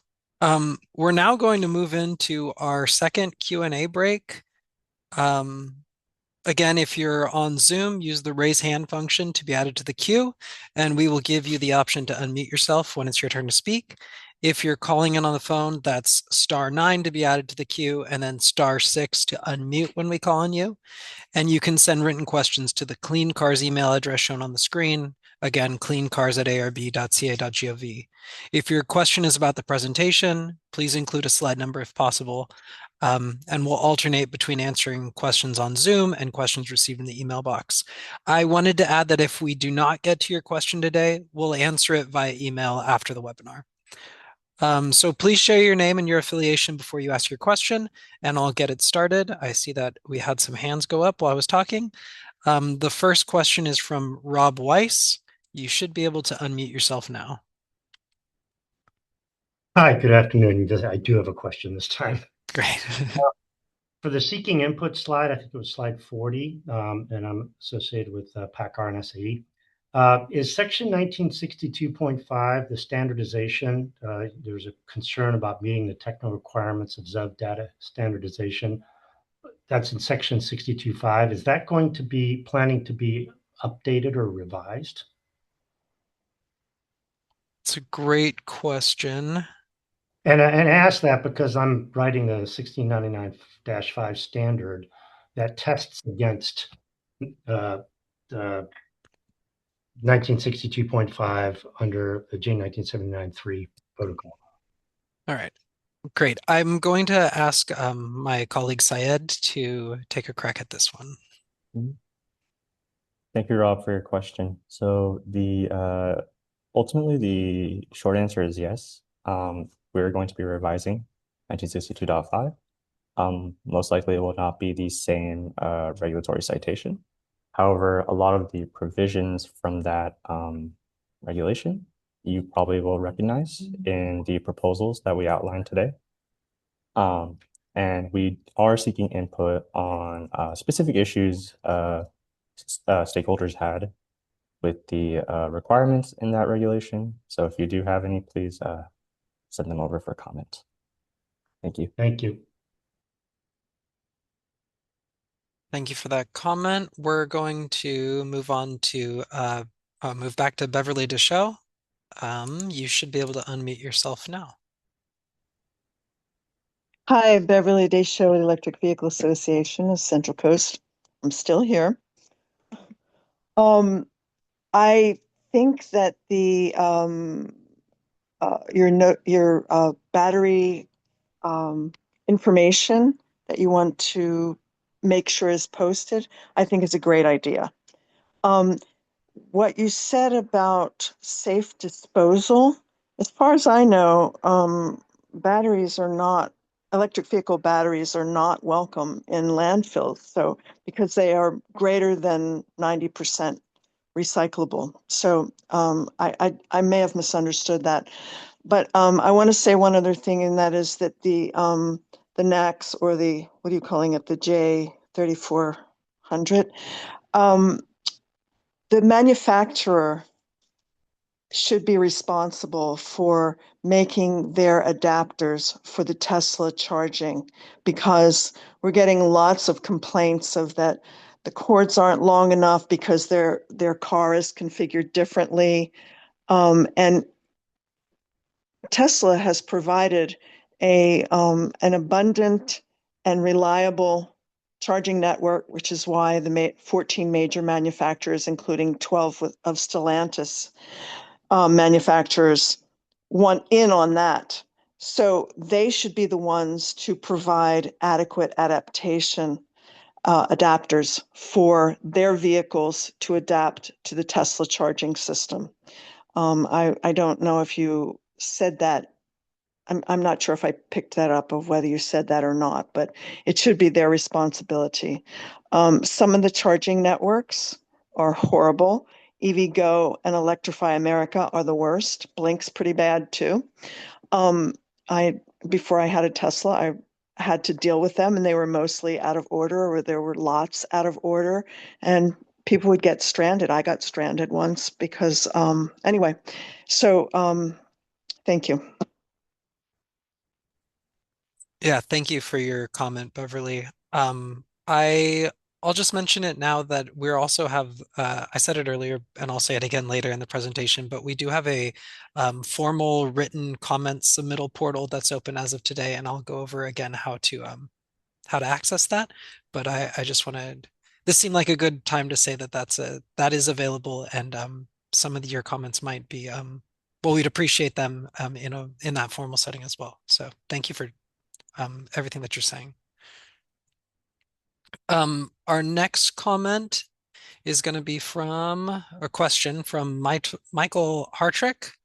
You should be able to unmute yourself now, Michael. Oh, whoops. I may have accidentally just muted you, so please try to unmute yourself again. Hi, Michael Hartrick from Alliance for Automotive Innovation. Just wanted to ask a question about the two options for battery labeling and clarify whether those are two different options under consideration. In other words, one would be selected versus the other, or whether those are two options that are in combination with each other that the manufacturer would pick between in a regulation. Yeah, great question. I'm going to ask Jeff to answer that one. Yeah, so those will be two available options that you could pick one of them to implement. Thank you. Yep, no problem. Great. Christian Corby, can you unmute yourself, please? Yes, hi everyone. Christian Corby from the California Electric Transportation Coalition, or CalITC. We actually worked on some pretty extensive comments about the communication standards with auto innovators and submitted them to the Energy Commission when they did their plug and charge and roaming workshop earlier this year. So we will certainly happy to share that feedback with you as well. So I had a couple questions. One was, have you been coordinating with the CEC, and is this proposal something that you and the Energy Commission are kind of putting forward together as, this is the state's plan going forward? Thanks, Christian, for your question. We are not doing exactly coordinated regulations at the exact same time, but definitely similar timing, and are working together closely as we develop regulations towards that would have a similar effect on both charging stations and on vehicles for this high-level communication proposal. Okay, great. Yeah, that's really good to hear. Definitely support that. And then the other question was, does this apply to that medium duty range as well as, like, does it go up to class 3, I guess? It's a good question, and yes, it would, if the medium duty vehicles were just certified at that zero ZEV bin. Okay, great. Great, thank you. Thank you, Christian. We have a few more questions online before I'll check for email questions. Jason Z, you should be able to unmute yourself now. Yeah, Hi, yes. yeah, this is Jason Shea from Stellantis. I have a question regarding the L1, L2 cable, charging cable. I think if as stated, the current proposal is to have the cable included in the vehicle with two plugs. My comment is, should ask for multiple plugs because a lot of household have 110 volt outlet, then have a NEMA 1430 for dryer outlet, and some customer have another NEMA 1450. And if you only have two plugs, it doesn't fit all the use cases. It's a very good point. Yeah, Anna, go ahead. I think I'm going to repeat the question back to you to make sure that I'm understanding, but are you asking whether or not we would be requiring different configurations of that level 2 plug? Yeah, I'm suggesting the regulation to mandate the cable to be just offer flexibility. Okay, So it we can appreciate accommodate more than two plugs. that suggestion, and we'll take it under consideration. All right, thank you, Jason. I've got one more raised hand over here from Zhao Fan. You should be able to unmute yourself now. All right, can you hear me? Yes, we can Hi, hear you. this is Shao, homologation engineer at Lucid Motors. Thank you, CARB, for presenting all these and a lot of new rules. Technically not new rules, a lot similar from ACC2, as we can tell. I have one question about the battery label. So we have pack energy capacity there. However, a lot of manufacturers or suppliers, they do have a beginning of life capacity versus a nominal certified EVE. Those are going to be slightly different. Sometimes, usually, the UBE is going to be a little bit lower than the beginning of life to account for the aging during the supply chain.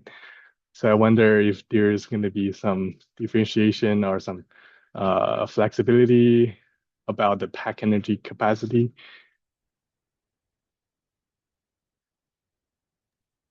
Yeah, thank you for that. Oh, Jeff, looks like you're going to take it. Thank you. Yeah, so we're currently thinking of having manufacturers determine the energy capacity via the Idaho National Laboratory Manual, but we're definitely submit comments on what other test procedures you're thinking of, and we'll definitely consider them. Thank you. All right, thank you, Jeff. No problem. I have another question about the data standardizations. So, right now ACC2 is optional, but we're committing to comply with the current data standardization 1962.5, and we're investing a lot of resources onto that. So I want to understand if the new data standardization requirements will be on around the same level, or it will be require like much less parameters because each parameter implementation costs money and a lot of resources. So I just want to understand if the future regulation will be required like less than what currently suggested. Thank you, Xiao, for your question. These are things we're actively taking into consideration. So if you have any comments about specific parameters that you have questions about or have difficulty implementing, we would like to hear that. As part of the proposal, these are like active things we are currently investigating. Gotcha. Thank you. Yeah, we're actively working with CARB to ensure the data standardization is gonna complete. Thank you.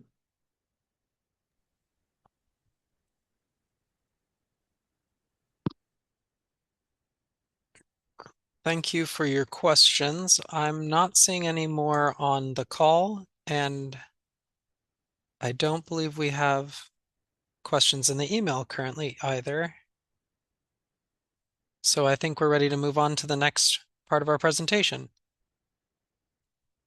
All right, I will now hand it over to Aaron to continue the presentation. Take it away, Aaron.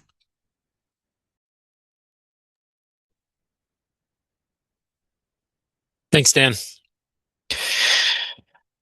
Hello, everyone. My name is Aaron Eisenstadt, and I'll be continuing today's topics with the proposed regulation for greenhouse gases. The automotive industry has made progress to lower tailpipe GHG emissions in the light-duty fleet. The average new vehicle two-cycle GHG emission rate was 208 grams per mile for model year 2024. That is 72 grams per mile less than it was for model year 2012. This reduction can be attributed to both increased EV production and the improvement of ICE and hybrid vehicles, which have reduced their GHG emissions by 38 grams per mile over these years. With GHG standards that level out in model year 2025, as shown in the dashed line on this chart, we're looking at updating the GHG program to support California's climate goals. Represented by the blue line at the top with the triangles, the current standard is flatlined at 172 grams per mile. It is necessary to update the current standards to be protective of public health and reduce the impacts of climate change. Here we propose this standard that would expect manufacturers to meet a lower GHG standard beginning in model year 2031, and by year 2038, reach the same standards manufacturers would have been required to meet under the standards EPA adopted in 2024. As in compliance under ACC1, GHG reductions come from a variety of sources. Reductions in this proposal can come from ZEVs, plug-in hybrids, and/or combustion vehicles. Combustion vehicle powertrain technologies exist to enable the industry to meet our proposed greenhouse gas standard. Many of these are legacy technologies that suppliers and manufacturers continue to refine for more greenhouse gas emissions reductions. Some of these technologies include advanced turbocharging, gasoline direct injection, Atkinson and Miller cycles, cylinder deactivation, engine downsizing, and hybridization. Most of the industry has implemented one or more of these technologies in their product offerings and will not need to design new systems from the ground up. Additionally, improvements in transmissions, mass reduction, aerodynamic drag, and rolling resistance continue to be options for reducing GHG emissions. Therefore, to meet the proposed standards, manufacturers can pursue a wide variety of technology pathways. Greenhouse gas standards are established as footprint curves. The chart on the left is for cars, and the one on the right is for trucks. As a reminder, a car's footprint is the area between the vehicle's tires, and the larger the vehicle, the larger the footprint. The curves at the top of each chart are CARB's flatline model year 2025 standards, dependent again on each vehicle's footprint. These standards are in effect to model year 2030 and beyond. We're proposing to adjust the footprint curves for model year 2031 to model year 2038, as you can see in the charts. We started with EPA's 2024 multi-pollutant rule curves, then adjusted them based on the difference between the desired target and the target produced by the EPA 2024 curves. We also slightly delayed the timing of adjusting the footprint cut points compared to EPA 2024 cut points. The coefficients of footprint curves for cars and trucks in model year 2038 are shown in this table. This results in a projected fleet average target of 80 grams per mile in model year 2038. Many manufacturers believe that plug-in hybrids, or PHEVs, can significantly reduce a fleet's GHG emissions. Most emission benefits from a PHEV result from the vehicle's ability to travel on electricity powered by the grid, as opposed to using its own internal combustion engine. CARB uses a fleet utility factor to determine how much plug-in hybrid vehicle mileage can be attributed to electric driving. This fleet utility factor converts PHEV electric driving range into a weighting factor for GHG emission test results. While PHEVs offer flexibility to consumers and can play an important role in broader ZEV adoption, real-world data suggests that emissions from PHEVs vary widely depending on consumer behavior and that the existing fleet utility factor overstates emission benefits. In the chart, the current SAE J2841 standard, which CARB currently uses, is plotted as the solid line. The utility factor curve adopted in US EPA's 2024 multi-pollutant rule is shown with the dotted line. Compared to the SAE curve, the lower EPA fleet utility factor would somewhat reduce plug-in hybrids' assumed electric driving weighting, resulting in higher compliance greenhouse gas emissions. California's Bureau of Automotive Repair has compiled data from many plug-in hybrid vehicle models showing significantly lower electric usage. These data are shown as real-world bubbles in the chart. The lower electric usage is likely due to a subset of drivers underutilizing the charge capabilities of their PHEVs. In our comment letter on EPA's 2024 multi-pollutant rule, CARB recommended that EPA adopt an even more conservative curve than it finalized to avoid overcrediting PHEVs. CARB further recommended that EPA require manufacturers to report in-use data to more accurately assess PHEV emissions in the future. Consistent with those recommendations, we're currently considering new, more representative utility factor values to adequately reflect real-world emissions from PHEVs. These considerations include more recent Bureau of Automotive Repair data, as well as a new SAJ 2841 standard, which is currently being updated. Furthermore, we're developing a proposal for manufacturers to submit PHEV usage data showing higher electric vehicle miles traveled for an alternative utility factor to use in their GHG compliance. Next, we would like to discuss elements of our proposed GHG program that can be simplified from our prior rulemaking. Starting with off-cycle credits, off-cycle technologies can offer real benefits. However, these benefits are small in magnitude, and implementation of this program is highly resource intensive. Therefore, staff proposed to eliminate off-cycle credits in the new GHG program. Next, our current standards account for the upstream GHG emissions associated with electricity generation and hydrogen production. Consequently, ZEVs and PHEVs currently need to account for upstream emissions in their compliance values. However, truly representative upstream emissions are difficult to quantify due to several factors, such as the variability of energy sources used for electricity generation and for hydrogen production. Furthermore, CARB has other programs that address upstream emissions. Staff proposed to eliminate upstream emission factors for ZEVs and PHEVs in this new rulemaking. And lastly, in our current program, we offer credits for improving AC efficiency and reducing AC refrigerant leakage. Since we're proposing to eliminate upstream emission accounting, ZEVs automatically receive zero emissions compliance values. Therefore, air conditioning leakage and efficiency credits for ZEVs become superfluous. Consequently, staff proposed that ZEVs be ineligible to generate AC efficiency and leakage credits.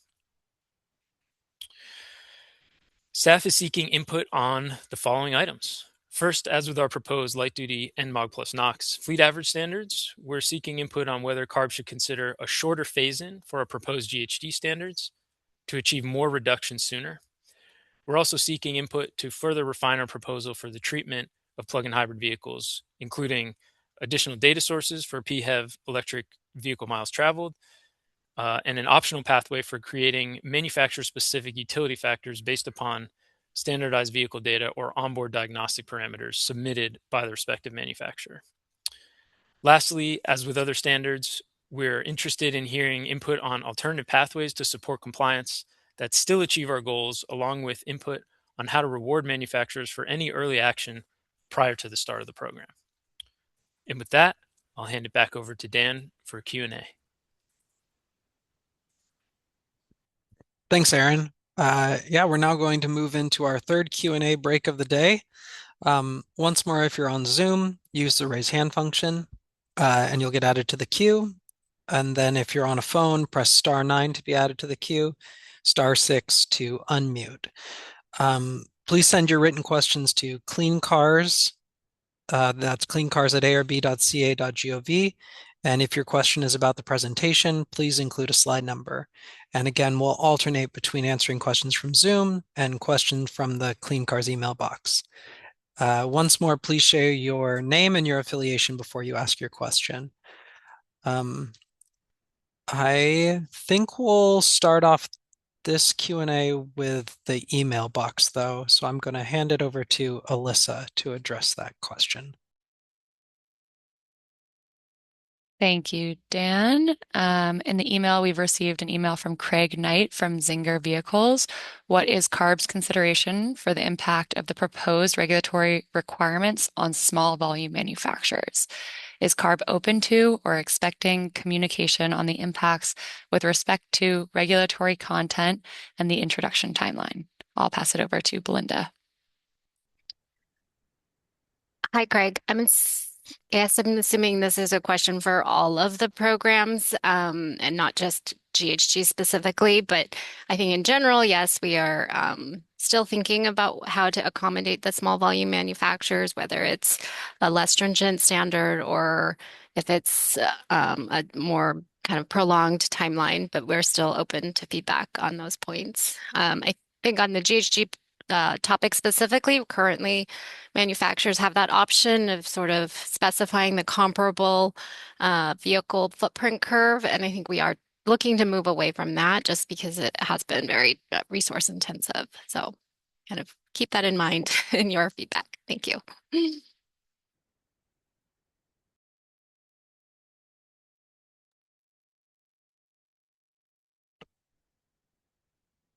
All right, we'll move back to questions in the chat.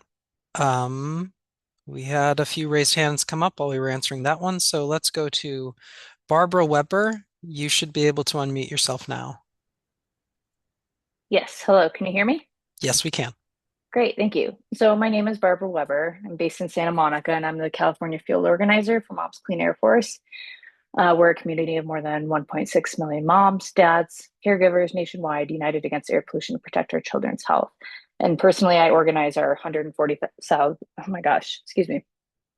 140,000 members here in California to demand cleaner air and a safer climate for the next generation. So thank you for the opportunity to speak today. Full disclosure, I don't have a question. I just have some sentiments I'd like to share on behalf of moms. The reality is, despite real progress, transportation does remain a dominant source of air pollution in California, and every gain we've made is fragile. And continued investment in clean transportation is essential to protecting public health, especially in the communities that carry the heaviest pollution burden. California cities keep landing at the top of the nation's most polluted list. Bakersfield ranked as the most polluted US city for annual particle pollution, while Los Angeles, Long Beach, where I live, was once again ranked the most ozone polluted city in the nation in the American Lung Association's 2026 State of the Air report. As you may know, 7 California cities rank among the worst in the country for annual particle pollution, including Bakersfield, Fresno, San Diego, Celia, Los Angeles, Long Beach, the San Francisco Bay Area, and El Centro. And this isn't just a one-year blip, as California has topped these lists for years running. Vehicle pollution is one of the state's leading sources of toxic air contaminants, full stop. And disturbingly, research shows invisible air pollutants can affect children's developing brains, even at levels the federal government currently labels as safe. That should reframe the conversation. Meeting the standard isn't the same as protecting our kids. What CARB itself has called diesel death zones are a public health emergency, and clean vehicles are the solution. CARB's own data shows that if diesel particulate matter were removed from California's air, it would prevent an estimated 1,400 premature deaths, 200 hospitalizations, and 600 emergency room visits every year. In high traffic corridors and freight corridors, families are living with a daily cumulative health toll. Clean vehicles aren't just a climate solution, they're a direct and measurable way to eliminate the specific threat to children's lungs and lives. So on behalf of Moms Clean Air Force California, we urge CARB to stay the course and accelerate on clean transportation policy. Every delay or rollback has a real cost measured in children's health, hospital visits, and lives cut short in the communities least able to bear the burden. Thank you. Thank you for your comment, Barbara. We do appreciate the input. I'm going to move on to our next question from Jason Feifel. You should be able to unmute yourself now. Hi, thank you so much for the opportunity to comment. My name is Jason Feifel. I'm a California Climate Organizing Director with the Center for Biological Diversity. We support CARB moving forward with strong fleet average, clean vehicle standards to safeguard public health, protect consumers, and meet our climate goals in California. We believe new rules must be strong enough to ensure that the South Coast and San Joaquin air basins can meet state and national clean air requirements and to keep our state on track to meet its legally required 2045 emissions reduction goal.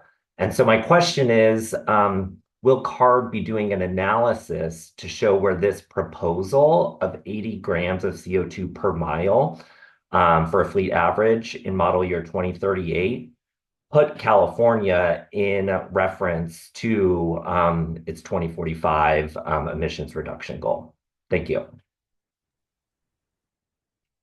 Yeah, thank you for that question, Jason. Belinda, will you comment? Yeah, when we do our full draft staff report, we would have the greenhouse gas emissions impacts as a result of our proposal. So I think, and also as part of our standardized regulatory impact analysis, that would be part of it as well. So it won't necessarily be, I don't think, referenced to our 2045 targets, but you could do the math kind of yourself.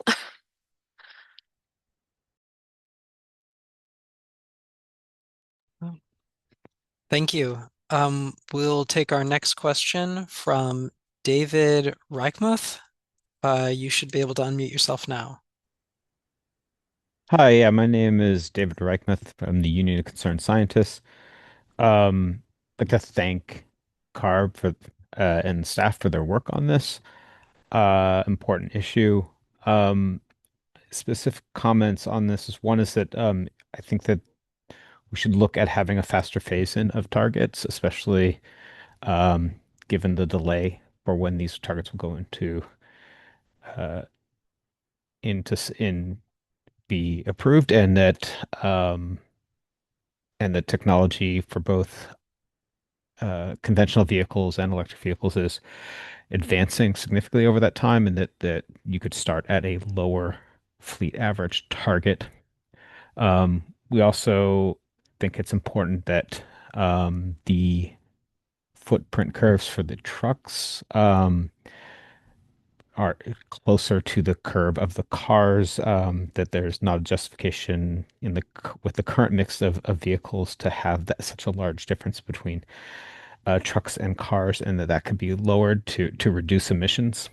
And finally, the data show pretty clearly that not only do plug-in hybrid vehicles have a utility factor that is significantly below the calculated value using formulas based on range, is that there are some higher range PHEVs that have virtually no all electric operation, as shown on the data that you showed in the previous slide. And so that we encourage that CARB look at having for vehicles that can be operated on gasoline with essentially no change in operation from a conventional hybrid, that CARB should consider looking at virtually having a utility factor that is very low or zero, and that using real world usage data to inform the credits for that model rather than relying on a formula. Thank you. Thank you, David, for that comment.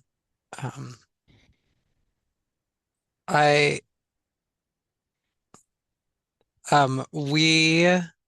thank you for that comment. And we are looking into we're doing lots of analysis, and we do appreciate that that input, because we're always looking for more things to look at.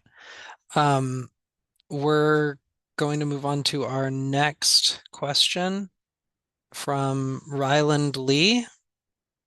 Ryland, you should be able to unmute yourself now. Thanks so much. Can you hear me? Yes. Great. Good morning. My name is Ryland Lee. I'm speaking on behalf of the Environmental Defense Fund and our 500,000 members in California. Thank you so much to the staff of the California Air Resources Board for this opportunity to speak and provide feedback at today's workshop. I don't have a question. I only have comments, so thank you. California's leadership on clean and affordable vehicles is more important now than ever. Recent federal actions will increase deadly NOx emissions by 175 tons per day in California, aggravating deadly smog, and soot in the worst air quality areas in the country. Meanwhile, families are feeling the pain of skyrocketing gasoline and diesel prices. This light duty rule will be critical to help close California's air quality shortfall, protect public health and the environment, and secure broader and more equitable access to the next generation of clean and affordable vehicles. EDF strongly supports CARB's proposal for regulatory action. First, timing matters. We support accelerating the MOC plus NOx and GHG fleet standards to start no later than model year 2031, as you laid out in your slides, and ending the final phase in year to no later than 2036, so 2 years earlier than 2038, as in the slides. A stronger, shorter rule would deliver cleaner air and affordable fuel-saving vehicles on the faster timeline that Californians need. Second, for MOC plus NOx specifically, CARB should adopt standards based on the performance of the most protective internal combustion engine vehicle after-treatment technologies. Recent compliance data for model year 2026 already demonstrates that manufacturers are producing numerous light-duty internal combustion vehicles that emit less than 15 milligrams per mile, and many that even emit less than 10 milligrams per mile. These are near the levels that CARB is proposing as standards for over a decade from now. And MOC plus NOx from vehicle tailpipes is a primary contributor to toxic soot and smog in California. And these standards provide a critical opportunity to cut these deadly pollutants, including by accelerating the final light-duty MOC plus NOx standards to no later than 2036. Third, for GHGs specifically, CARB should adopt strong standards allowing for averaging across all technologies, including zero-emission vehicles, and that can be achieved with either additional zero-emission vehicle deployment or additional deployment of other types of clean vehicles. CARB should also seek to reinforce affordability through its standards. For instance, clean and affordable electric vehicles produce no pollution from their tailpipes and also have far lower fuel and maintenance costs than gas cars. With today's sky-high gas prices, the average Californian EV driver can save $2,000 per year in fuel savings alone. Fourth, for PM, we support CARB's proposal to adopt a 0.5 milligram per mile tailpipe PM standard aligned with the 2024 multi-pollutant rule. This would drive the adoption of gasoline particulate filter technology. Already today, 96 vehicle models across 8 car makers, including large and small foreign and domestic companies, are using this technology. And since 2022, millions more of US-made cars with this technology have been exported to foreign markets like the EU and China. Californians deserve the benefit of this life-saving technology on all cars.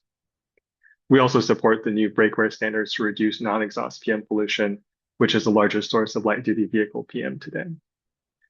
Fifth, we appreciate attention to Section 177 state portability, and we support CARB's engagement with Section 177 states and consideration of effective portability policies, such as interstate pooling, early compliance crediting, and alternative compliance pathways that expand flexibility while ensuring real additional emissions reductions and public health benefits. Six, and finally, we broadly support CARB's consideration of ZEV certification measures, including those that advance battery durability and protects consumers. We also support your consideration of EV window stickers, which I know are coming up later, and providing consumers with clear and actionable information on EVs, including their significant fuel cost savings, public health benefits, range, charging time, and battery durability. Finally, in advance of the new regulations going into place, we urge you to consider strategies that incentivize early action on emissions reductions to deliver Californians health benefits and clean, affordable vehicles as soon as possible. Thank you again for the opportunity to share my comments and for your leadership in driving forward clean and affordable transportation. EDF is committed to collaborating with CARB and other stakeholders to advance durable, effective, and protective standards that clean the air, support affordability, and deliver real benefits for Californian families. Thank you, Ryland. We appreciate the comments. We have one more raised hand, and that's Beverly Deschaux. You should be able to unmute yourself again now. Hi, yes, Beverly Deschaux with the Electric Vehicle Association. Thank you. I'm glad that you are now considering sources for the fuel that while hydrogen vehicles don't have tailpipe emissions, the emissions have been removed just to other places where it's being produced, 95 to 98% from fossil fuel. It is the fossil fuel industry's way of staying in the game to even call it zero emission vehicles. So I don't know what to say about it except that it's a joke. They're not doing for the environment what the what the actual intention is, which is to actually reduce emissions into the environment of California and the rest of the world.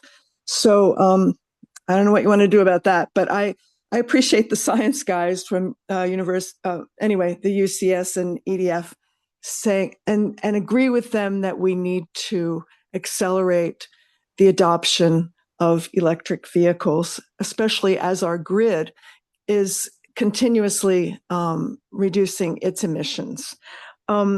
About plug-in hybrids, especially for fleets, we hear people all the time saying, yeah, no, we don't bother to charge up. They're just putting gas in. So they cannot, they're a false sense of progress. They really are. People believe, oh, we have this, so, we're doing okay now. No, especially for fleets, because if they get, a 50-mile range at most on electric, they're driving much longer distances for fleets. It's not doing it. They need to either be, they just need to they just need to convert to all electric. And I realize that some of the medium and heavy duty trucks are not available yet, but definitely for light duty, it's handled with battery electric vehicle. Hands down, it's the best choice. So that should be encouraged rather than plug hybrids. And the other hybrids that aren't even plug, they're gas cars. That's all they are. They're gas cars with slightly better mileage. Okay, I think that's what I had. Going back to something else, dryer plugs, they're not safe for charging.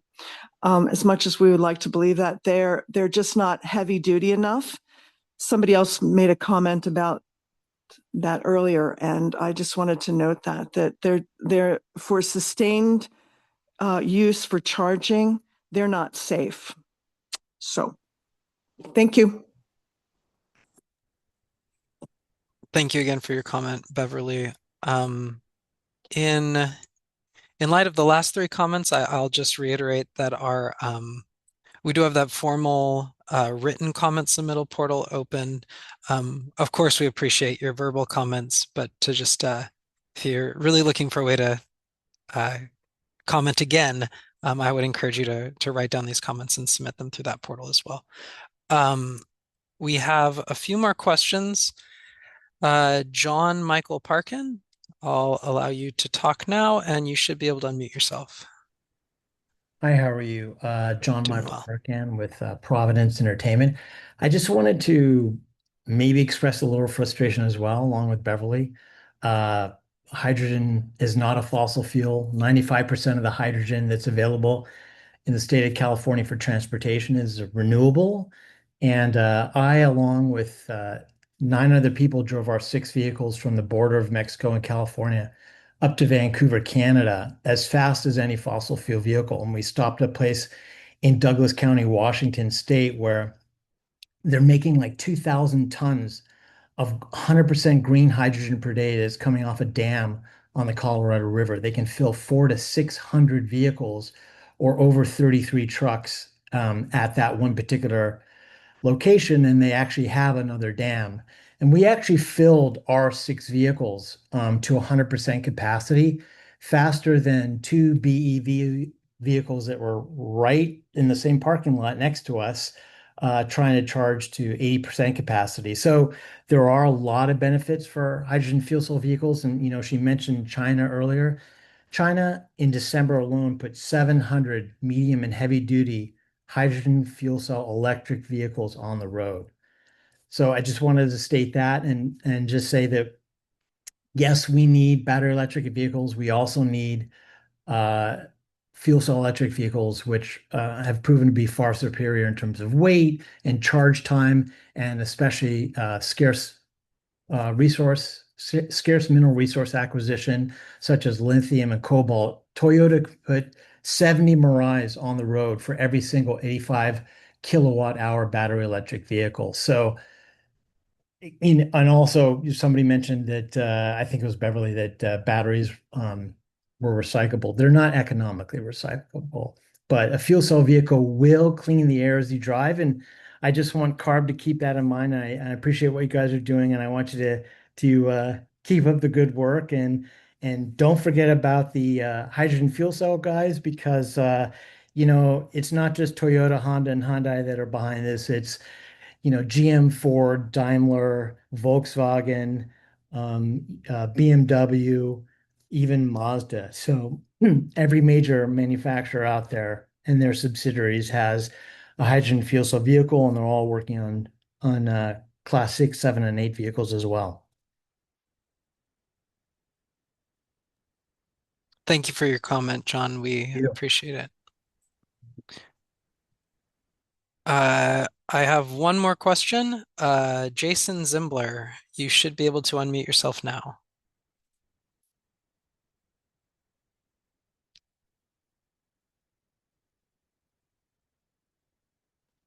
Sorry, that was in error. Oh, no worries. Thank you, Jason. Okay, I'm going to check to see if we have any questions over email now, but it looks like we don't. So we will move on to the next part of our presentation, which is a 15-minute break. So thank you all for those questions and for participating with us this far. We'll take that break now and we will get back to you at 12 o'clock p.m. Thank you.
Welcome back, everyone, and thank you for sticking with us today. We're now going to move into our fourth portion of today's workshop with a discussion of what roles ZEVs will play in the regulations. I'm now going to hand it over to Anna Scodell to walk us through this discussion. Over to you, Anna. Thanks, Dan. Good morning, everyone. My name is Anna Scodell, and as Dan just mentioned, we're now going to be talking about how zero-emission vehicles, or ZEVs, fit into this suite of drive-forward light-duty vehicle regulations. So if you were at our October workshop, this slide will look familiar. We presented some potential regulatory design options to help continue advancing the ZEV market. And we requested feedback from you all on whether to include ZEVs within our fleet average standards, establishing a ZEV minimum, whether we should think about ZEV anti-backsliding provisions, and we asked for ideas on other policy mechanisms to support commercialization of these technologies. And the idea here is that, in the absence, particularly in the absence of aligned federal policies, we think it's more important than ever to continue to send a strong regulatory signal for ZEVs. So what we're proposing today is to pursue two of those policy options that we discussed in October. We already covered earlier in the workshop how we're proposing to include ZEVs within our NMOG plus NOx and greenhouse gas fleet average standards. And while those proposed fleet average standards will provide emission reductions towards California's goals, and we know that manufacturers may pursue ZEVs as one of many compliance pathways within those standards, the inherent flexibility in those standards leaves us uncertain as to future ZEV shares. We're therefore proposing to also establish a ZEV minimum to allow for the necessary product development and associated planning and implementation of supportive ZEV policies as part of achieving our emission reduction goals. So the proposed ZEV minimum would achieve several goals within the context of the overall Drive Forward program. Most importantly, it sends an unambiguous policy signal for manufacturers to invest in and bring to market advanced technologies and to bring those technologies to California. It also serves to achieve reductions for near roadway communities that are overexposed to air pollution from cars and trucks. And as discussed, the ZEV minimum would sit within the proposed fleet average standards. And what this does is help build a base level of compliance and provides further assistance on those fleet-wide improvements. And this strategy allows for the necessary planning and investment in infrastructure, education, and other associated policies that help complement and facilitate increased ZEV deployment. And lastly, we think with the right regulatory structure, the ZEV minimum can enhance consumer choice, helping ensure that California drivers have the option to choose a ZEV regardless of which brands they favor. So with the new Drive Forward ZEV minimum, we're building here on the successes of and lessons learned from our existing ZEV regulation. So what we're looking at here is considering appropriate revisions to the existing ACC1 ZEV program structure to help support that next phase of ZEV development. So first, while the ACC1 regulation applied to all medium and large volume OEMs, what we're proposing here is to apply the ZEV minimum only to OEMs with exhaust emissions. Second, under the Drive Forward ZEV minimum, vehicles with zero exhaust emissions would count towards the requirement, but any vehicles that had exhaust emissions wouldn't count. Next, to help focus on vehicle volumes, each vehicle would earn one compliance instrument. There would be no variable crediting based on vehicle attributes as we have in the current ACC1 ZEV regulation. And again, those vehicles the vehicles that would count would need to meet those ZEV zero bin certification requirements that we previously discussed. And then lastly, to help ensure the program achieves the goals I laid out, we're considering limitations on trading within the ZEV minimum regulation to help ensure that all manufacturers produce ZEVs. So with that overall structure in mind, we're seeking input on several elements of the ZEV minimum. So first, we're taking comment on the starting minimum percentage, appropriate increases, and how long to phase in until the requirements level out.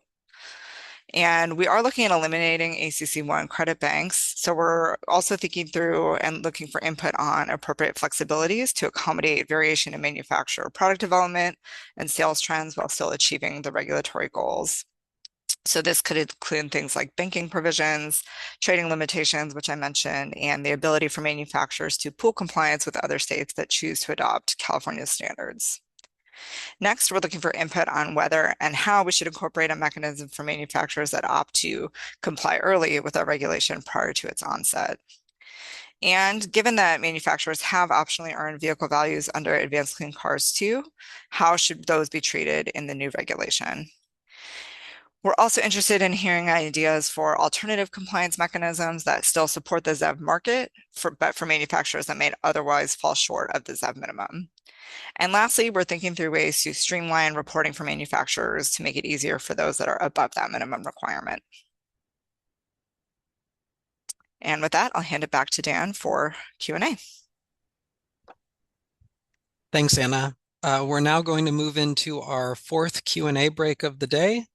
Again, we will alternate between answering questions from Zoom and questions from the Clean Cars email box. If you're on Zoom, use the raise hand function and we'll give you the option to speak. If you're on a phone, press *9 to be added to the queue and then *6 to unmute when we call on you. Please send those written questions to cleancars@arb.ca.gov. And if your question is about the presentation, please also include a slide number. And then finally, please remember to share your name and your affiliation before you ask your question. We do have one raised hand. It looks like it might be from a phone number. So participant ending in 3BH34, you should have the option to unmute yourself now.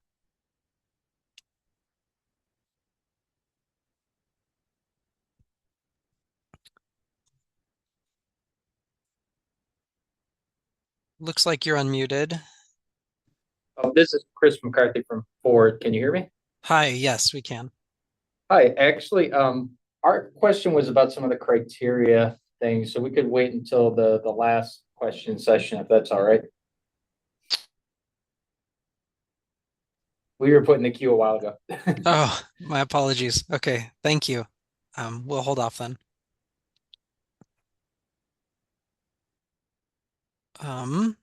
Okay. I'm gonna check see if there's anything in the email. Looks like there isn't. We're okay to move on to the next part of the presentation, and we'll come back to that question at our final Q&A break.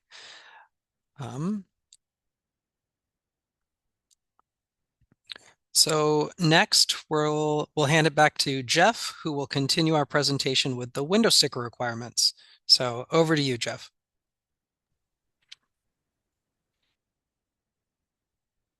Thanks, Dan. We'll now move on to the next part of the Drive Forward Light Duty Vehicle Program, which is the window sticker requirements. As mentioned in our previous workshops, California has its own authority to develop a vehicle window sticker. California developed the California Environmental Performance Label dating back to the year 2008. Included both smog and climate information. This was a supplemental label that manufacturers were required to provide, along with the fuel economy level seen on the right. It was then incorporated into the fuel economy level in 2012, which we have allowed manufacturers to use to comply with California's label requirements. We want to make sure that consumers have the information they are looking for when they are considering a zero-emission vehicle purchase. To that end, we are developing an updated California battery electric vehicle window sticker with improved metrics, which would accompany the federal label on new car purchases in California. We are also considering a plug-in hybrid electric vehicle window sticker based on feedback we received from the previous workshop, but that will be developed at a later time. Staff is developing an updated California battery electric vehicle window sticker with improved metrics, which would accompany the federal label on new battery electric vehicles. This label, as shown, was presented at our previous workshop. To calculate the metrics for the window sticker, staff has preliminary proposed methods listed in this table shown.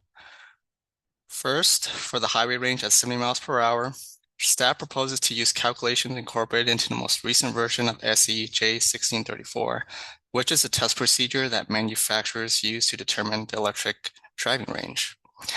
Next, the cold and hot temperature range values would be allowed to be derived using a default value. For cold temperature, a factor of 0.6 would be applied to the combined city/highway range, and a factor of 0.9 will be applied for the hot temperature. These factors are based on testing conducted at Argonne National Laboratory. Manufacturers would have the option to propose an alternative factor through submission of representative data. Lastly, the level 1, level 2, and direct current or DC charging would be measured and calculated according to the new SE 12906 standard. As seen on the draft window sticker, charging would be presented at miles recovered from 10 minutes of DC charging and miles recovered from 1 hour of alternating current or AC charging. Okay, I'll hand it off over back to you, Dan. Thanks, Jeff. We will now move into our final Q&A break of the day.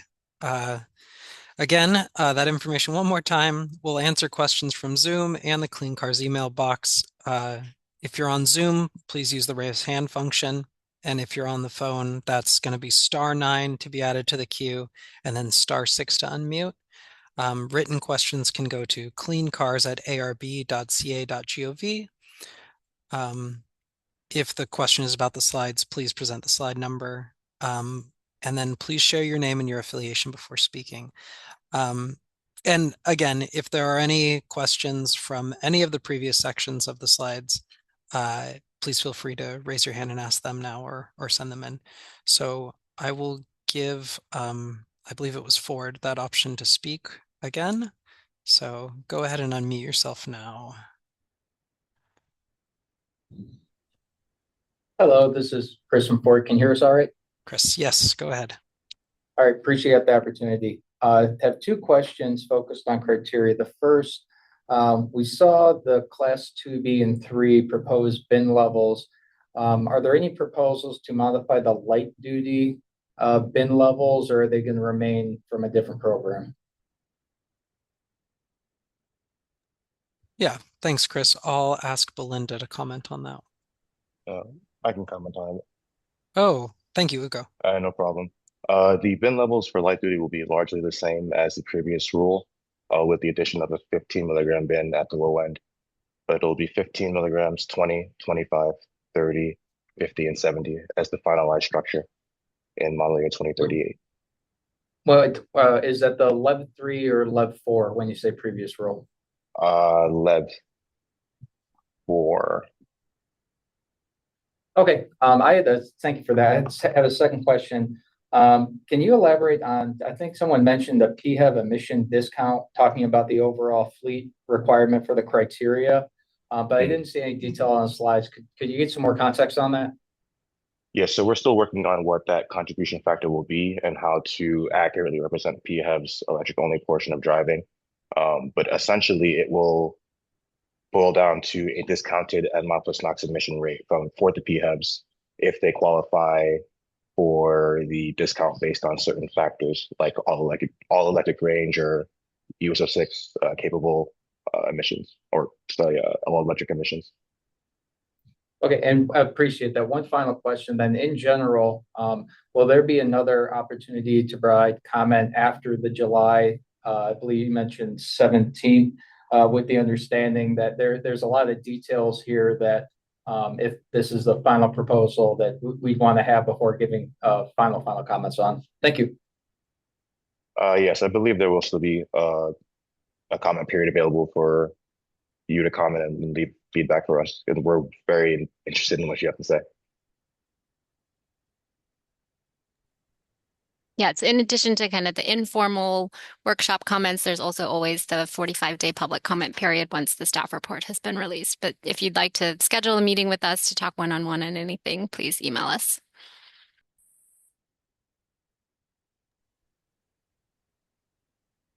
Okay, thank you, Chris, for that question. We have a few other questions online now. Rob Weiss, go ahead and unmute yourself. Hi, good afternoon. Rob Weiss from PACCAR.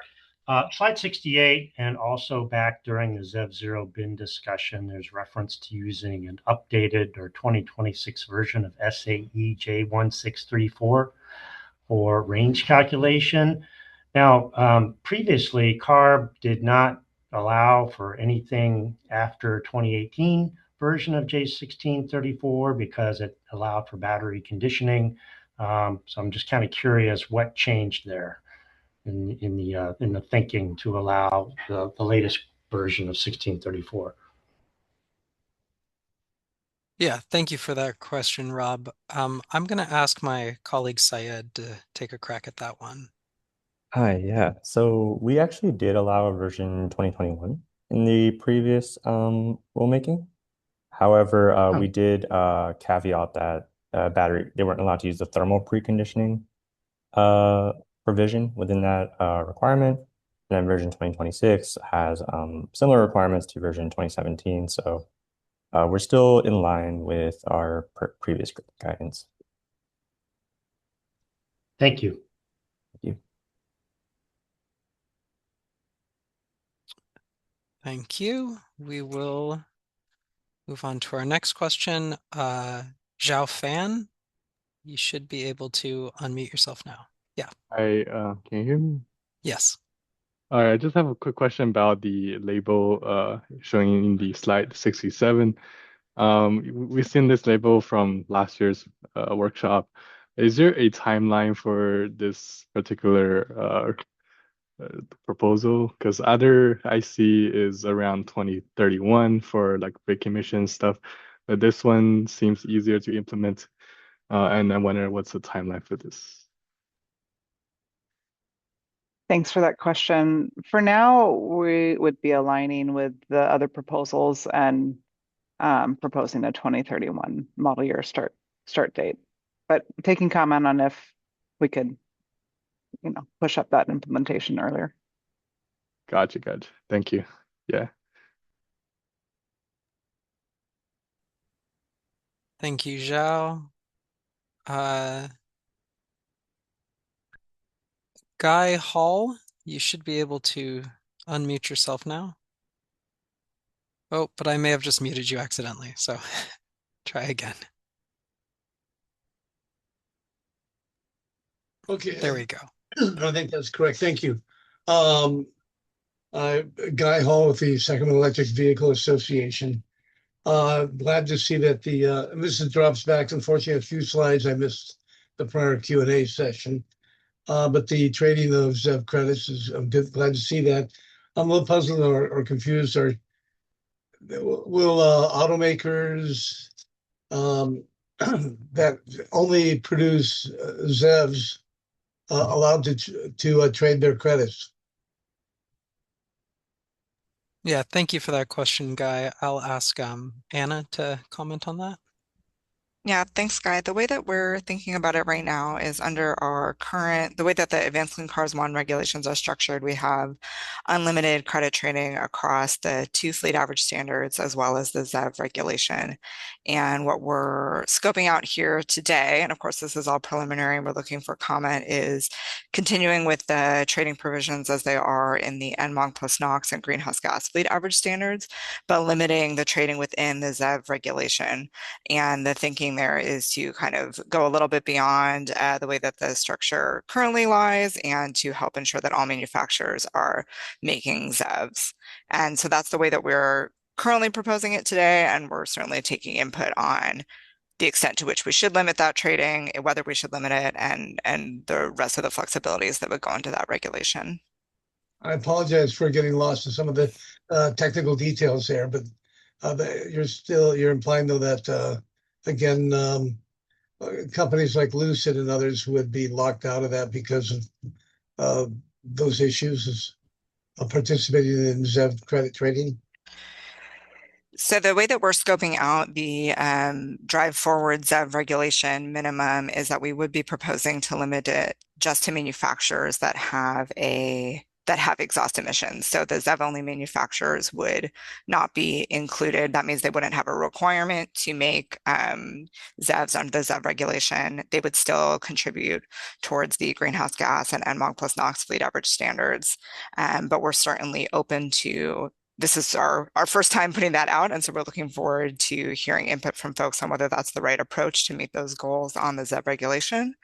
And especially, you know, whether we might consider opening up our early compliance to have more flexibility on that front, and if there's other ways that we should be thinking about the ZEV-only manufacturers. But what I put forward in the slides was just that the it would only apply to manufacturers with exhaust emissions.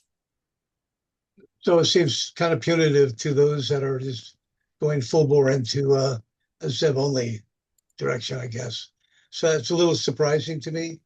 We need to give that some more thought. I appreciate your bringing that out today, though. Great. We look forward to your comments. Okay, thank you for that question.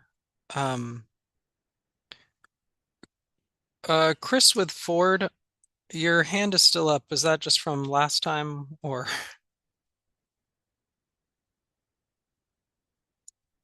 If you have another question, you can. I think that was from last time. Let me try and drop that down. Okay, no worries. Thank you.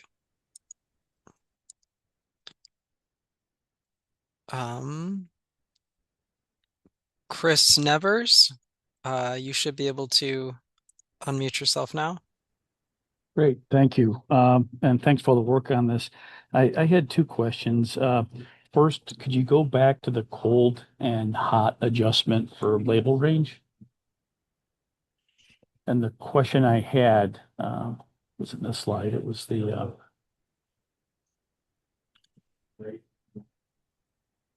the previous window sticker. Yeah. I'm not sure if it was a previous window sticker, but you had the adjustments on there for cold and hot.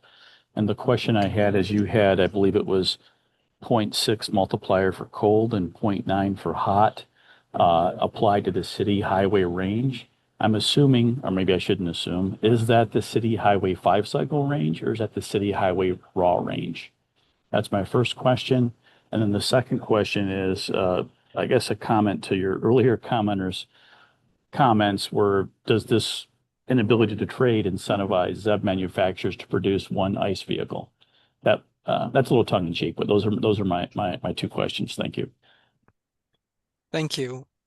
I'm for your question regarding the window sticker. I'm going to ask that my colleague Jeff try to take a crack at that. Yeah, hi Chris. That would be applied to the unadjusted 2-cycle range. Thank you. Yep. And I can speak to the question on sort of how the way we're thinking about the ZEV minimum may or may not send different market signals to different manufacturers. You know, I understand your question. I think part of the way that we're thinking about this, and you'll see we don't have a percentage out here, is that this would be, again, serving a different purpose in the scope of the regulation than what we have had so far. And so we're thinking about the ZEV minimum as a pretty low level that all manufacturers can meet, and that the fleet average standards are going to be driving a lot of the ZEV investment above that level. And so I think that there's still going to be an opportunity for ZEV-only manufacturers to trade with manufacturers that are making internal combustion engine vehicles to trade credits. And so I think we're just trying to think about how these all work together. If there are ZEV-only manufacturers considering building one ICE vehicle, you know, we'd like to hear from you, but I guess we're just trying to think about these different goals that we're trying to achieve. So thank you. That was understand the comment and hypothetical. appreciate it. Yes. Well, thank you. That was hypothetical. Yeah. Thank you. Yes. Thanks. Thank you, Chris. I have a hand up from Rob Weiss. So did you have another question, or is that just from earlier? No, it seemed to be it seems to be random. I didn't have another question this time. No worries. Thank you, Rob.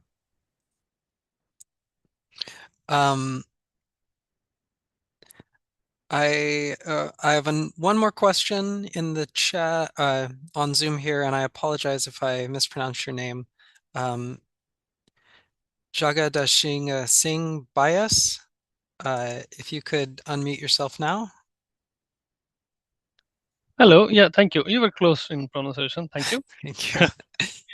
My question was regarding the 0.6 and 0.9 factors for coming at the EV range. You mentioned that you have done some study regarding that. Have you considered all of the battery technologies, and if that study is available and open to public to check? Thank you. Yeah, thank you. That's a good question. I'm gonna ask Jeff to take a crack at that one. It was just those factors were derived from Argonne National Laboratories of 3 vehicles. It were the 2020 Chevy Bolt, 2020 Tesla Model 3, and 2019 Nissan Leaf. Yeah, but the manufacturers are, like as stated before, are welcome to submit data if they want to use an alternative factor, as long as it's representative of what consumer would experience on the road. Okay, thank you. Yep.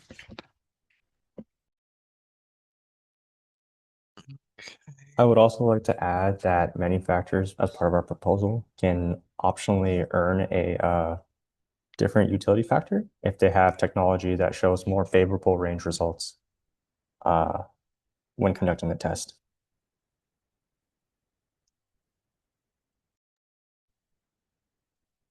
Thank you. Thank you for that question. I'm not seeing any additional questions in the chat. I'm going to check to see if anything's on email, but it looks like there isn't. So, all right, I think that concludes our Q&A portion. Thank you all for those questions, and again, I'll go over it in a second. But again, the written comment submittal forms are up now, so if you have more comments, please submit them there. Again, please reach out to us with more questions at that Clean Cars email box as well. But yeah, thank you for participating with us. That was our current thinking for the Drive Forward Light Duty program. You heard from our team on the proposals for low emission vehicles, ZEV zero bin certification, greenhouse gas provisions, zero emission vehicles, and proposed window sticker requirements. We're now going to briefly discuss the standardized regulatory impact assessment, our community engagement efforts, and finally some next steps. So this standardized regulatory impact assessment, or SRIA, is required for all of our major regulations that we complete at CARB. It's a point-in-time estimate of the costs and benefits that will result from the proposed amendments. So one of the requirements of this SRIA is that CARB staff evaluate the cost and benefits of at least 2 alternatives in addition to our main proposal. So we welcome any public input on alternatives to the proposals discussed in this workshop. And we encourage input on other approaches that might yield the same or even greater benefits, or that will achieve the same goal but at a lower cost. So if you have comments related to regulatory alternatives, we invite you to use the public comment submittal page at the link shown on this slide. Please be sure to include a discussion of that alternative's ability to fulfill the purposes of the regulatory proposal that we presented. And please include the associated cost-benefit information for the alternative and data sources when submitting comments related to the proposed alternatives. So providing a clear description of the basis for any cost calculations will enable our staff to compare all alternatives and come up with the best possible proposal.